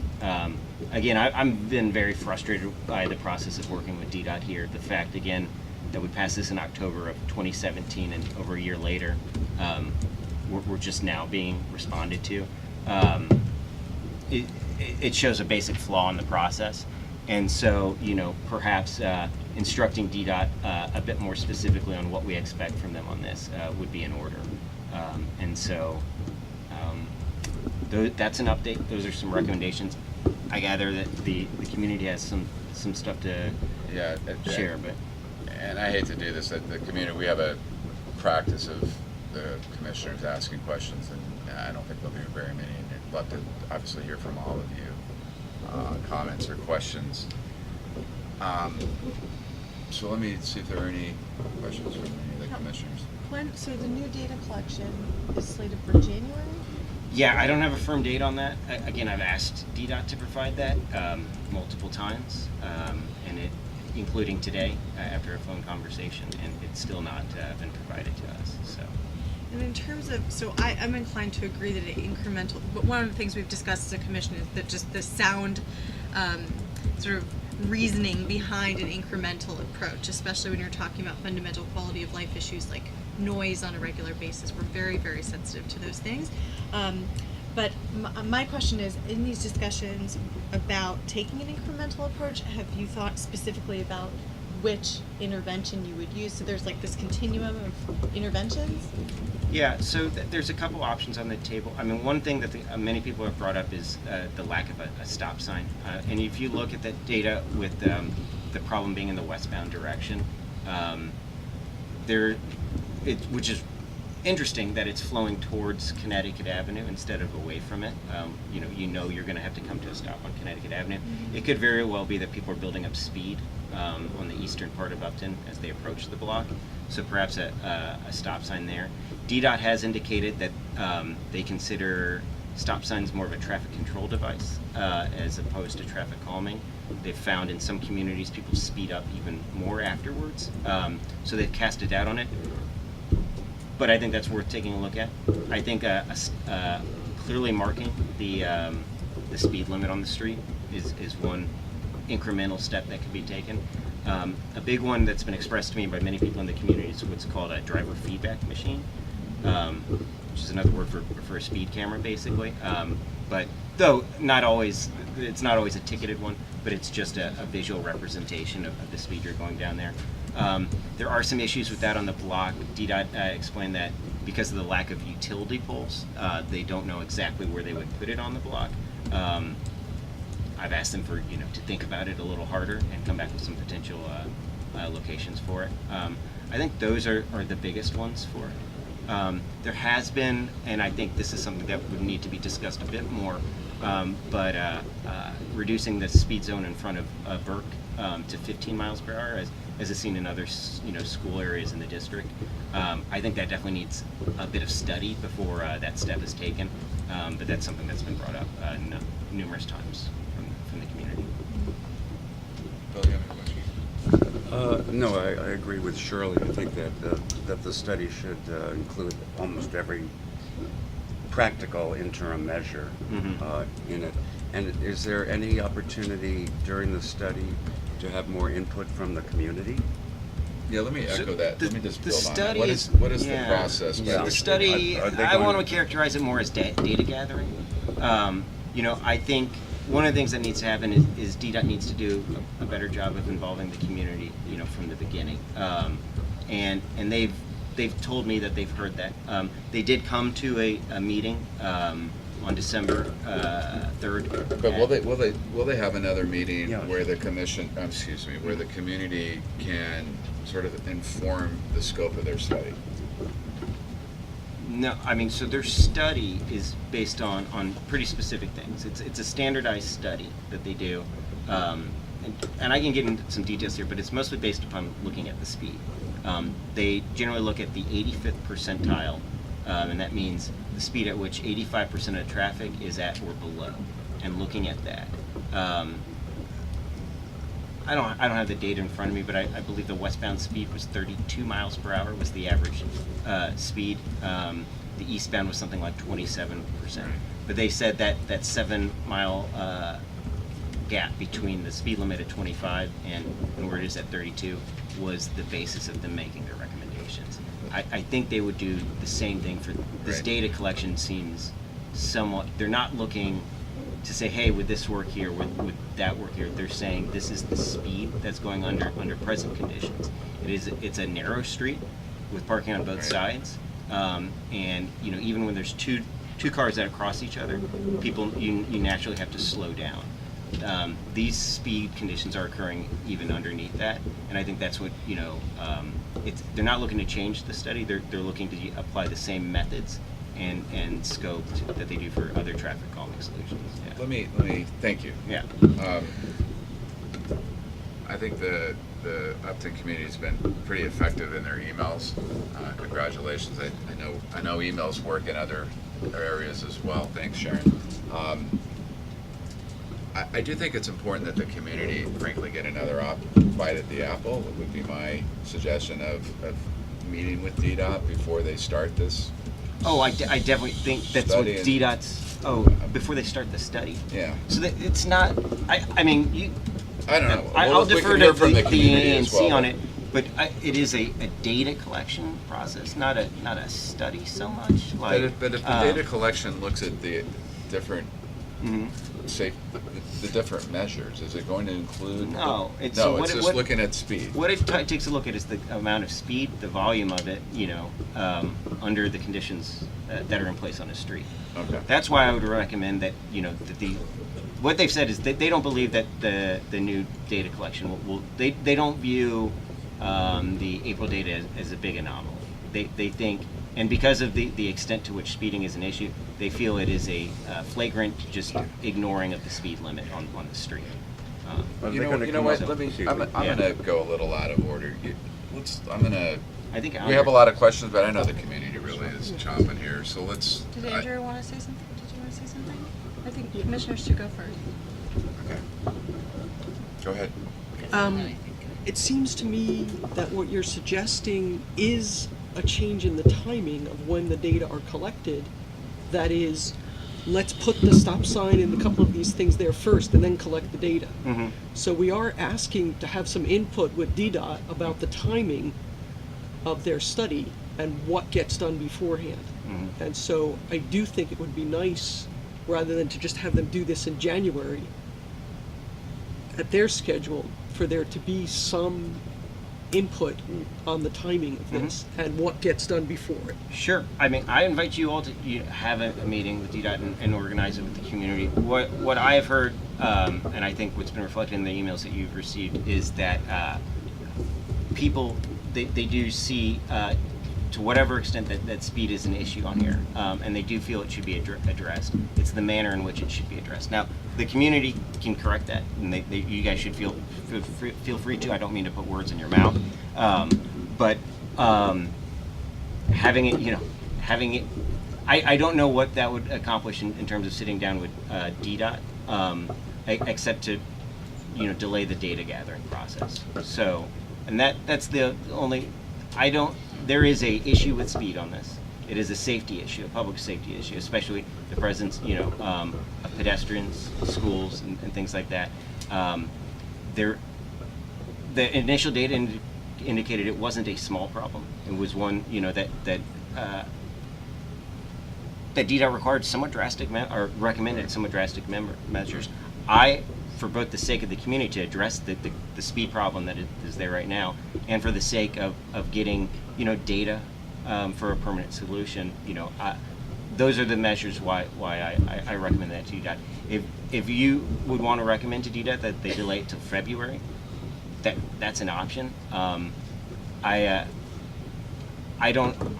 Candidly, I don't see what that's going to accomplish for you guys. Unless that gives them time to put the stop sign and the speed limit sign in there. Yes. If that additional time, I'm Which thinking they that they haven't could agreed do to that do. before gathering data in January. Okay. But perhaps they couldn't. I mean, so your resolution could say the data should be collected after these incremental steps are taken. So I think that's completely valid. Are there any other questions from the commissioners before we turn to our patient audience? I'm going to go a little out of norm here. I think I got a great email from Kirsten Phalian and Matthew Ashley. Are they here by chance? They sent a very, very responsible email. So if you see them, would you congratulate them? I really appreciated that. Sure. Yeah, Bennett, just to put into the record of Marshall and Bennett, both aged 21 months, they sound like twins. But please thank them. That makes our job a lot easier. So to the audience, anyone like to raise their hand with questions, comments, suggestions? Yes, ma'am. Can you please come to the mic? Would you mind?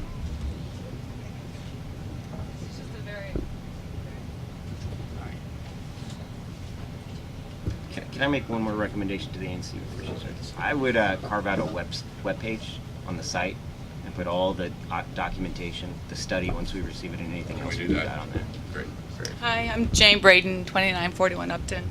And Pat, thank you very much for the exchanges that we've had. I appreciate you getting back to my emails. This is not even kind of related to it. It just made me think about the DDOT study and them saying at 31 miles an hour going westbound, it was so much faster than going eastbound. There are no traffic signs. There's not one traffic limit or speed limit sign going westbound.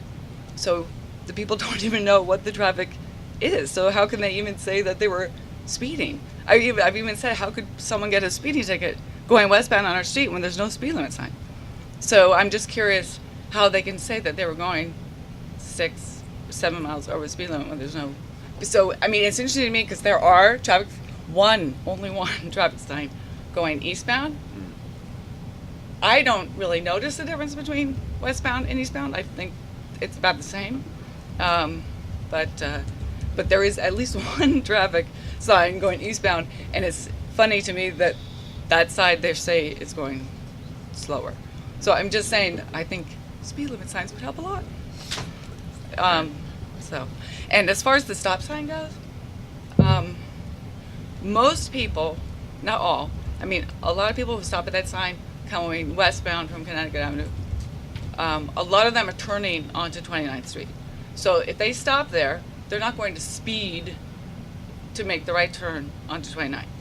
Right now, they do not stop because there's no stop sign. So they go very quickly from Upton Street and just, I mean, you take your life in your hands trying to cross that street.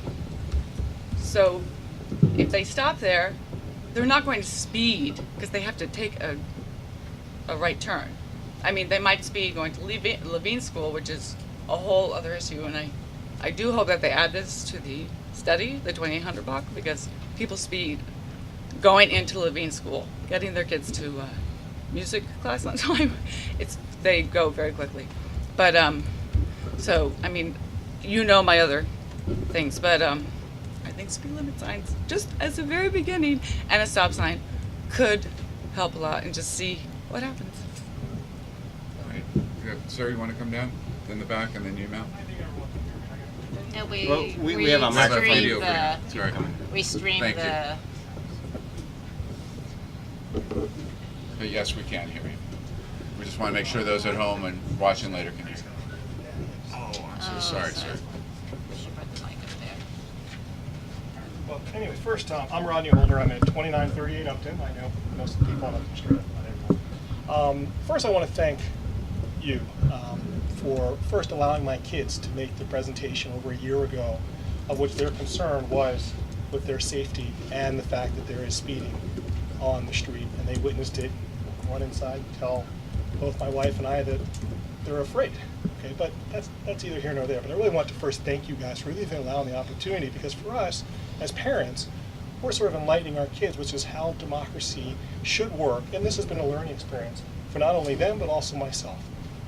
As to what you decide, how you decide, whether it's DDOT, however it works, all I ask as a parent that we do something, and something as quickly as we possibly can, with the understanding that I mean, there are different issues, different perspectives, different ways we may look at issues, but at the underlying point is, it's unsafe right now, so whatever we can do to address it quickly would be much appreciated. Okay, thank you. Thank you. Thank your kids for us again, please. They were terrific. Any other community members, sir? I'm sorry. I'm sorry. If you want to come down. I'm Ruth McDermott. I lived at 2936 Upton Street, where I've lived for over 50 years. I raised family there, and my son went to Edmund Burke right across the street, so he went back and forth across the street every day. I read the DDOT survey, and their conclusion about the speed on the street was based on the same invalid survey as the quantity of people, because it was taken when Rock Creek Parkway was partially closed, and we had a lot of commuter traffic on the street. And so the commuter traffic, Rock Creek Parkway was closed below Tilden. The commuter traffic couldn't continue down to the commuters, so they came out on our street faster than normal people do on the street. Because under normal conditions, the only people on the street are people who live there, people going to Selma Levine School, people going to the embassies, or people going to Hillwood. And that is neither the large quantity of people nor the speed at which they normally travel. So I think the study was invalid and should not be considered at all in any decision made. I'd also like to comment on the street sign issue. There are no speed signs on the street except on 29th, on the intersection of 29th and Upton, on the 28th Street side for people going eastward on the street. There's no speed signs going west, and there are no speed signs on the 2900 block, even though there is a school there, and there's no school zone sign. So I think that should be taken into consideration too. Thank you. Thank you. Thanks for your time this evening.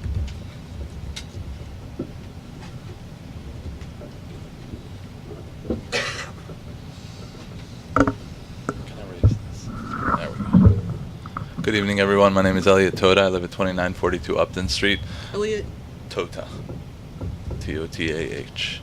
I also actually wanted to begin by congratulating the Holder kids on the spectacular effort in terms of this really grassroots effort to reach out to the entire street, and I thought it was a tremendous display of commitment and grit on their part. So I think that is a great way to bring this issue to the forefront.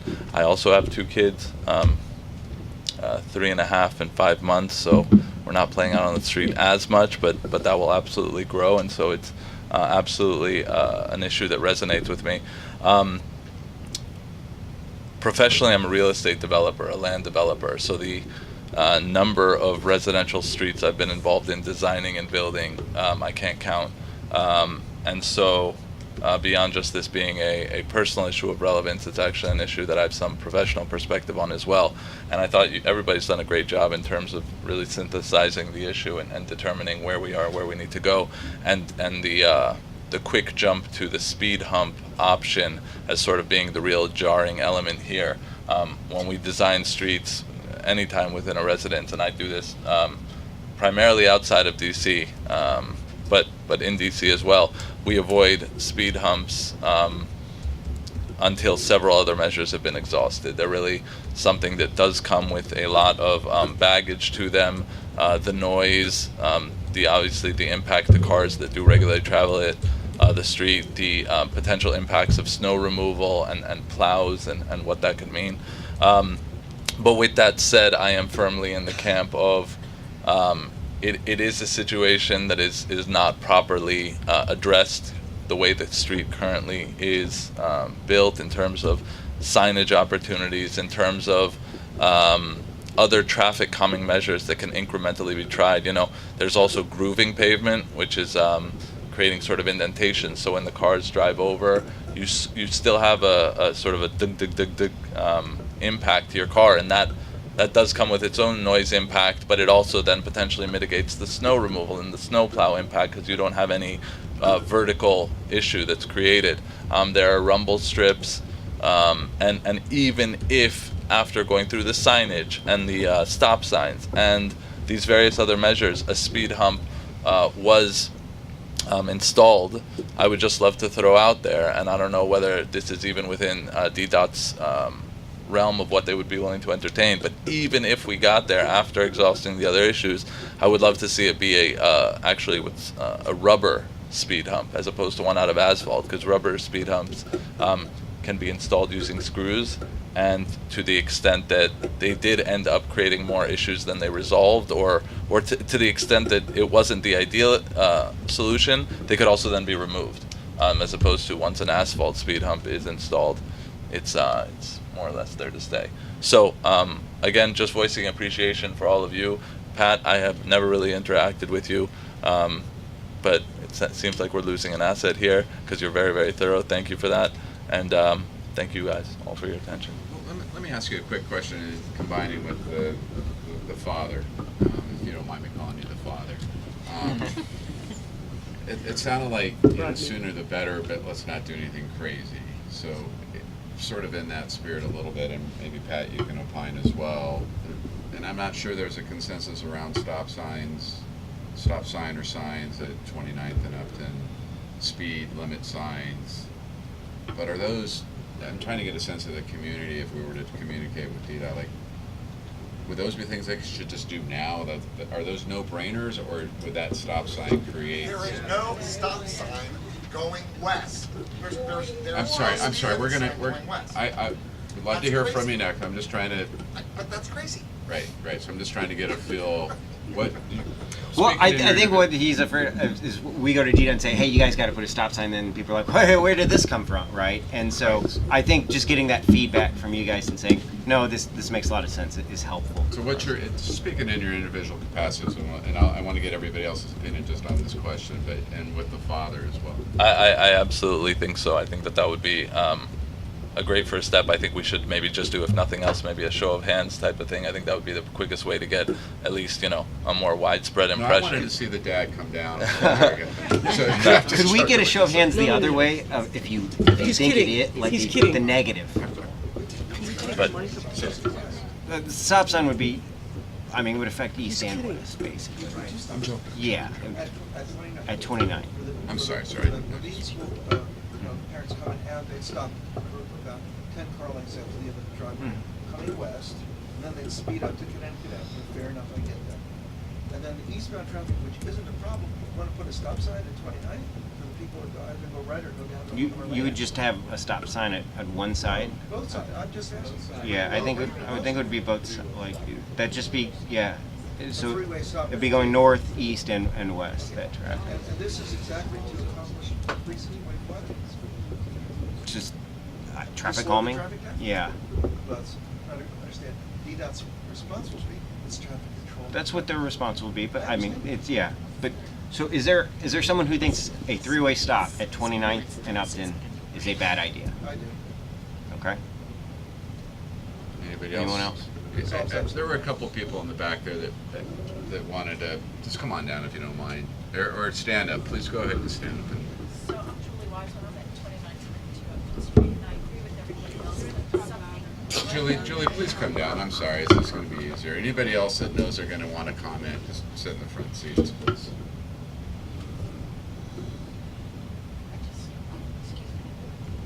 I agree with everybody else that something needs to be done. Can you introduce yourself again? I'm just for the Julie record? Wiseman at 2932 Upton, UPTO.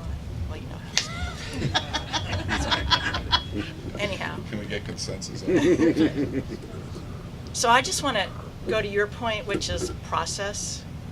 I had almost no process in this. I go back and forth to New York, and I was not able to attend the meeting at Burke, and I was not provided a copy ahead of time of the traffic study. And then all of a sudden it seemed like I was caught up, they're just going to make decisions, and I was told there was going to be a vote in December. I'm not even supposed to be here today, but I canceled my plans so I could be here today. And so what I want to suggest is go what you were saying, because there are a lot of people, as you can see, are not here today because it's Christmas and it's holidays. And so I would very much like to follow up on your suggestion and allow everybody on the 2900 block of Upton Street to meet with DDOT before they put anything up and before they design this second study. Everybody's already made the comment that there's no speed sign going in the west direction. I don't know what it'll do, but it seems to me that it's a first step in figuring out. So that's all I want to talk about is process, and give everybody the opportunity on the street to participate after the new year with full notice, not a couple of days, and with maybe an agenda that's put out so everybody understands what's going on. Because even asking here and having people raise their hands, everybody's not here. Sure. Okay? Thank That's you. all I have to say. No, that's a great point. Thank you. Ms. Worthington? Hello, David. Hello. David and I go way back. Or not way back, but far enough. I'm Sharon Worthington. I'm at 2912 Upton Street. So I want to say that I'm a parent of 2 children who are now 15, who have lived on the block their entire lives. And unfortunately, they're not here tonight because they are both very sick and had to be pulled out of school today separately, about an hour apart. And they're Wilson students. So, but I wanted to say I agree with Julie that basically I feel like the process has not been there for us. I have some issues with the study, and I had no ability to address because I was not even informed of the DDOT meeting until after the fact, about a week ago. So I have questions for DDOT, which, I mean, obviously I don't need to go through it with you guys because it's really a DDOT questions about different things in their data. As someone who has, I'm a scientist trained, so I look at data. I know there are pluses and minuses, but I think the thing that I have here tonight is to ask that we slow this process down to allow community to understand the pluses and minuses of all the different traffic calmings, because there's a lot of disadvantages of a speed hump. So to get to have it go from nothing to a speed hump, there are many concerns about that. Air pollution, noise pollution has been discussed, emergency response vehicle time is slowed per hump, so the more humps you put in, and ambulance is even more than fire trucks. So, and being that my house was slated in this study to be in front of, there are other additional concerns that I would have. But I just hope, and I'm willing to reach out to Burke because I have a relationship with Burke, to have ask them for space for a community meeting so that no neighbor feels like we have to accommodate the entire neighborhood, but I'm sure Burke would be willing to do that, and I hope the commissioners, I'm sorry, Pat is leaving and won't be, able to meet and represent us at this meeting, so any of the other commissioners will surely make sure that that part of the study is gone.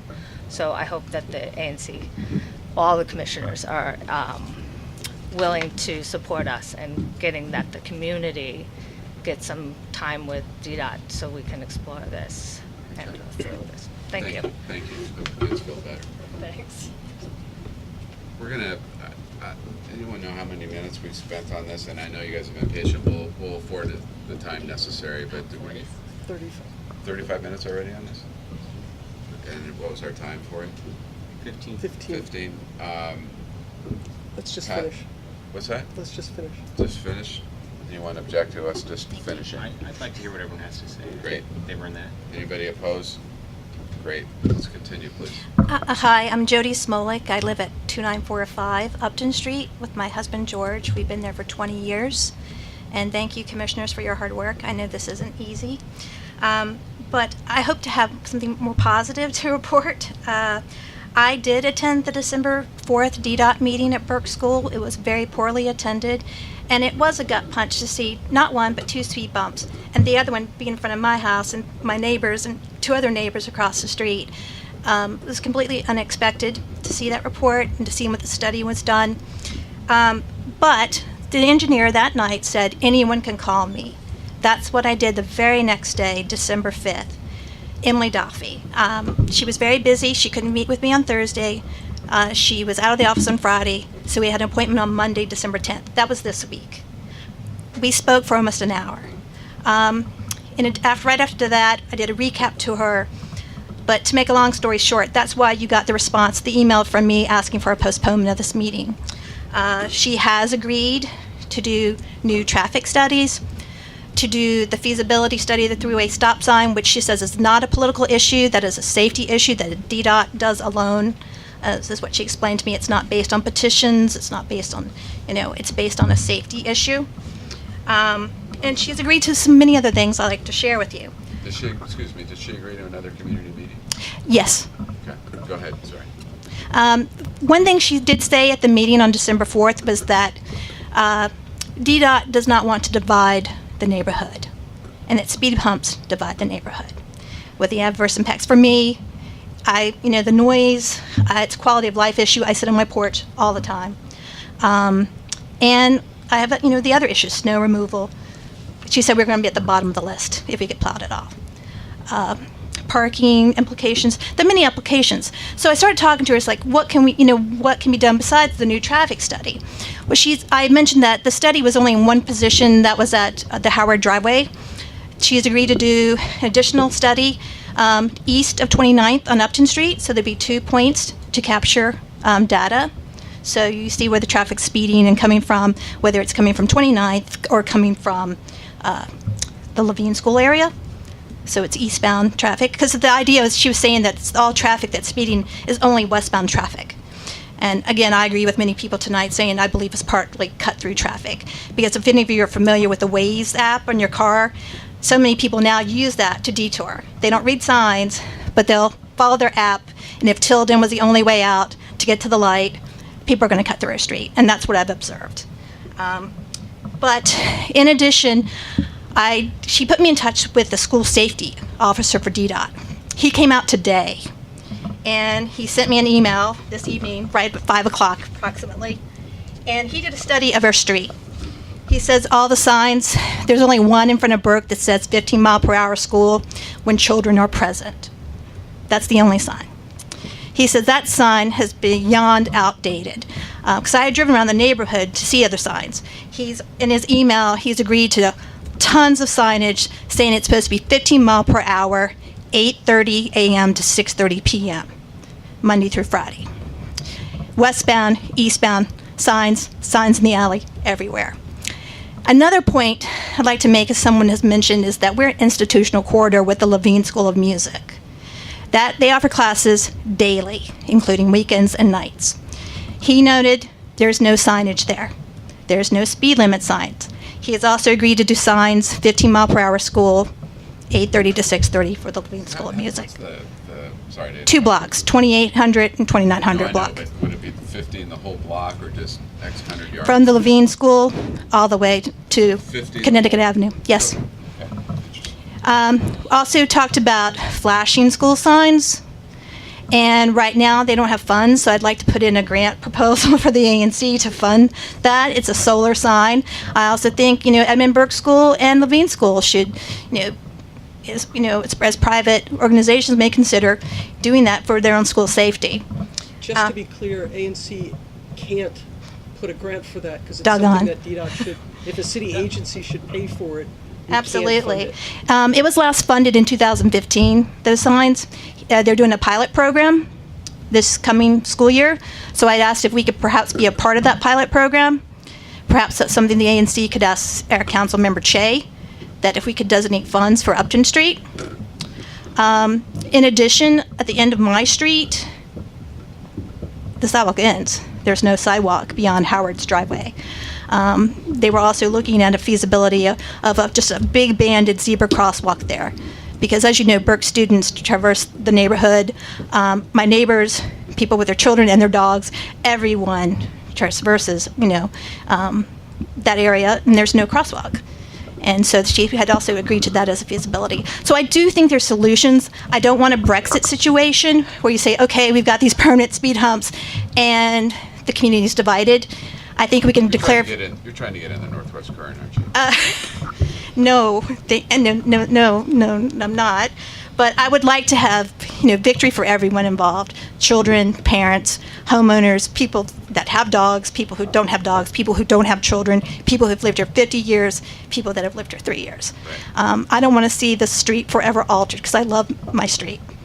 Thank you so much. Can I ask you one quick follow-up question, if you like? So the DDOT person that was in charge of school safety issues came out. Derek Hardy, he came out today. I called him yesterday. He came out today. He's awesome. And so, not to put words in your mouth, but it sounded like he acknowledged the need for these speed limit signs and would put them up right away, or? No, it takes at least 45 days, up to 45 days. But is he operating now under the assumption that he will be doing that? Or is there a... Yes, he came out and identified. I have his email here. But I think more importantly, the thing I failed to mention in my summation was that we need time for all of these things to work. And so with these signs... I'm just trying to get a sense of if in fact these signs might be up in 45 days. He said so. But I know I'm not shortchanging any of the Yeah. other measures. I'm just trying to get... So what I would propose and ask the ANC to consider, Emily Doffey mentioned there's something called a feedback machine. It's Pat mentioned. It's a machine that registers your speed and shows your speed limit. They can be portable ones. I've seen them on Connecticut Avenue. There's one she said they can install a pole. I think we absolutely have to have that. She said that we could have it for 1 year. It's not, it's not a permanent speed hump. It's going to count traffic data, it's going to give counts, and it's going to count speed. And I think we need that to give people the chance to learn that it's a new traffic pattern. It really should be 15 mile per hour during the school day. And I think we need to look at the signs for, Levine, because it's 7-day-a-week operation. Okay. Thanks again. Thank you for your thorough testimony.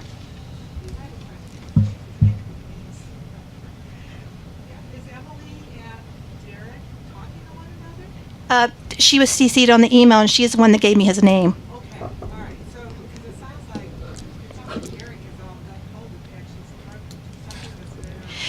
I don't want to fault DDOT here. I think DDOT's gung-ho to help us too.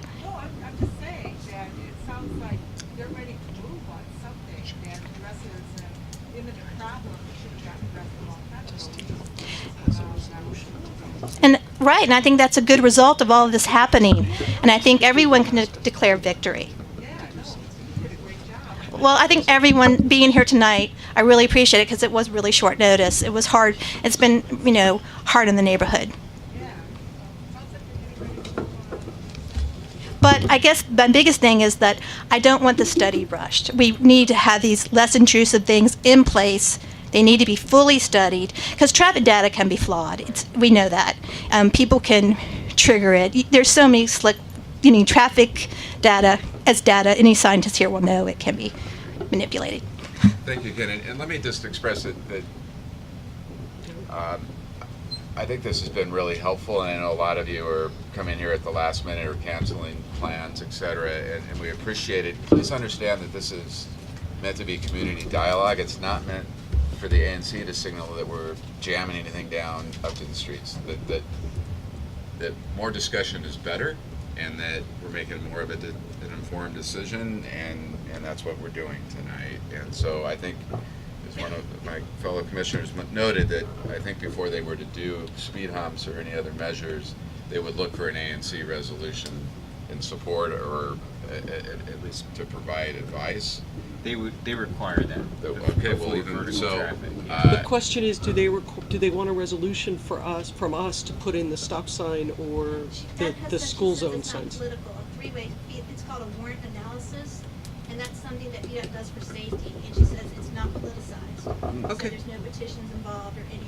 But we're not necessarily aware, or you're not necessarily aware that they're gonna do the stop signs as opposed to the 15 mile an hour. Well, 'Cause I think we've heard concerns about the stop signs, and I'm not, the email I sent you on Friday, Okay. she says that they're looking at the intersection of 29th Street and Upton Street Northwest to determine if it should be converted to an all-way stop, as well as the visibility of the mid-block crosswalk at the Howard Hall driveway to connect with the sidewalk ends on the north side of Upton.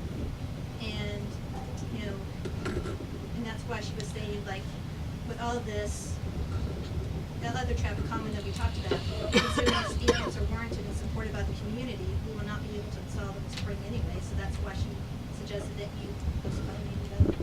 right. Okay, thank you. Yeah, come on up if you don't mind, sir. Again, I want to thank the ANC commissioners for the hard work they do, especially Pat for saying by. I'm Neil Gross. I live at Lenore Lane. I don't live in the 2900 block of Upton Street, and I feel left out. I'm sorry. I wasn't at all aware, except incidentally only recently, that this meeting was going to take place, or that there had been a petition. I do feel as though it's incumbent on the ANC to include people. I've lived at that location in the spring. It'll be 30 years, and I use Upton Street twice a day minimum, probably 20 times a week, to get to Connecticut Avenue. I'm very, very aware of the grades on Upton Street, and you mentioned the word trust, and I don't trust that study, because I know that it's impossible and counterintuitive for anybody to be racing westbound toward the stop sign at Burke. Okay, you can't do it. You can't stop if you're racing. So it doesn't mean that they don't have evidence that some people are going faster. It's just that it's counterintuitive to say when the grade is up and the stop sign is ahead of you, you're going to be racing more than 32 miles an hour. Having said that, I want to go back to the point of trying to be inclusive with people who actually utilize Upton Street, and not just those who live on Upton Street. So I think the suggestion was made by maybe Pat that you put on the website a subsection for this issue, because there are going to be people in the greater community that are going to want to know, the users of Upton Street, what's going on with it. Let me focus on that. Please do. Point. I'm not sure that most of the members of the community would ever look at our website, I say humbly. And there may be an Upton Street listserv or group serve, but let me ask you, what's an effective way to communicate with this community? I mean, to put something on the Cleveland Park listserv, ask that the neighbors put something on their street listserv. But if you didn't come tonight, and maybe you have other neighbors on your street, unless you go chat with them, they're not going to go look at our website. So I in the interest of making sure everybody doesn't come back in 3 months and say, I live on Glendian, as an example. Right, Yeah, right. I get So it. if you or others want to, rather than take the time tonight, if you or others want to send us an email with, in effect, suggestions on how to communicate, that would be welcome. Ms. Worthington, do you have a quick note? Yeah, I will make a suggestion that my children will go around with a flyer, Right. a little printout, and put out the students going down into Glendior, around to the corner and into the community. That would give us Upton, not as a passenger, but as part of it, down 28 and Right. around that area. Might be some other kids that would be able to help you with that. Great, thank you. I don't want to put Pat on the spot, but earlier in the evening you said there seemed to be a consensus among the neighbors. I was writing as fast as I could, but I wasn't clear what the consensus was. What I said is that, generally speaking, the feedback that we've received is that speed is an issue on the block. The lack of the consensus was the best way to address it. Exactly, which I think, thank you very much, have been a handful of great suggestions. I think we should consensus of who doesn't want speed bumps. I don't think we need to do that tonight, but thank you. So, I advocate incremental steps. Great. Thank you so much. Anyone else from, great, welcome. I'm Gabrielle Holder. I'm the mother of that guy. Not him, but 2938 Upton Street. And I just want to, Pat, thank you so much. I think activism begets activism. My kids kind of started this, but really it was the entire community of our block. And we've only been there 3.5 years, and we are so thankful to have incredible neighbors. So even when we have disagree on certain ideas, we really cherish our neighborhood. And so we really want to thank everybody for jumping in full-fledged. Thank you, Jody, for getting that information off the ground, and thank you for everybody sharing their ideas. And we want to make this a better community and a more safer community, so we appreciate it. But thank you, Pat, for helping us. We're going to miss you, but we welcome you. Thanks. Well, thank you for inviting us into your street. Seriously, it's an interesting process. It's a long process. No, it's just good though. Pat, do you have any recommendations, suggestions, next steps, etc.? I would, like you said, I think one of the things that's come up a lot is the process, and I think laying that out for the community and also laying that out for DDOT, what our expectations are, then I think would be an important next step, whether it happens now or in January. And I think it needs to happen where we lay out a clear series of expectations, where DDOT will explain what exactly they're looking at, it, under what conditions, and also any immediate non-permanent steps that they could take to get a handle on a situation that seems to warrant some attention sooner than later. That would be my recommendation, basically. Okay. Any other commissioner recommendations, comments?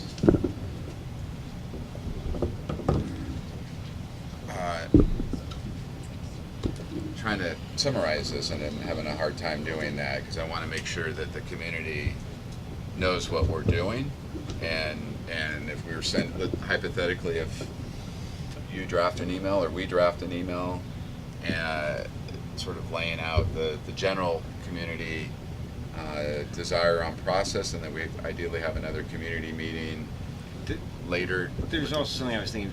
It might be, I know it's tough asking people to come to another meeting, in a month, but perhaps hearing a bit more from Ms. Dolphy would be helpful, even before the study or the data collection. Oh, absolutely, yeah. So, but hearing from her either at an ANC meeting, or I would think probably better at Burke or another community meeting. I'm hearing you.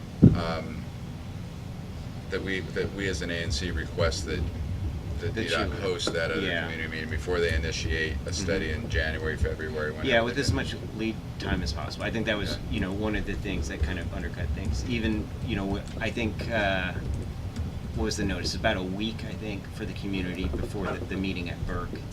And, to be honest, I was given, 2 days more notice before then. So getting them to clear their schedule in advance, I think, and lay it out, with multiple weeks preparation will be helpful for a busy community to participate in democracy. Right. The expectation of having a 2-week notice, give or take, would be a good idea. Okay. Any last concerns from the community as we pursue that path? Great. Thank you so much, all of you. We're not doing any resolutions tonight, but On doing anything further with regard to speed bumps until we can address the issue. They're not going to do anything on vertical traffic solutions, be they speed bumps, speed humps, traffic tables, until the ANC specifically requests them to. until we affirmatively request that or endorse that, they cannot do that. Correct? Correct, yeah. All right. Let's go. Great. So we are moving on. Thanks again to the Upton Street and adjacent area community. We are moving to revised item number 8, the November minutes adoption. Motion to approve the November minutes. Second. Any other, those in favor? Aye. Aye? Aye. Great. Moving on to item 9, revised item 9, other business. Treasurer report? Other than the treasurer's report, do we anticipate any other business? I don't think so. go ahead, Liz. Okay, since our last meeting, we have had no receipts and we spent $908.56 on reimbursements and staff wages. Sorry? Sometimes these work better than others. Since our last meeting, we have had no receipts. We have spent $908.56 on reimbursements and staff wages. Our bank balance is $88,179.48. Thank you. It's just too much stuff.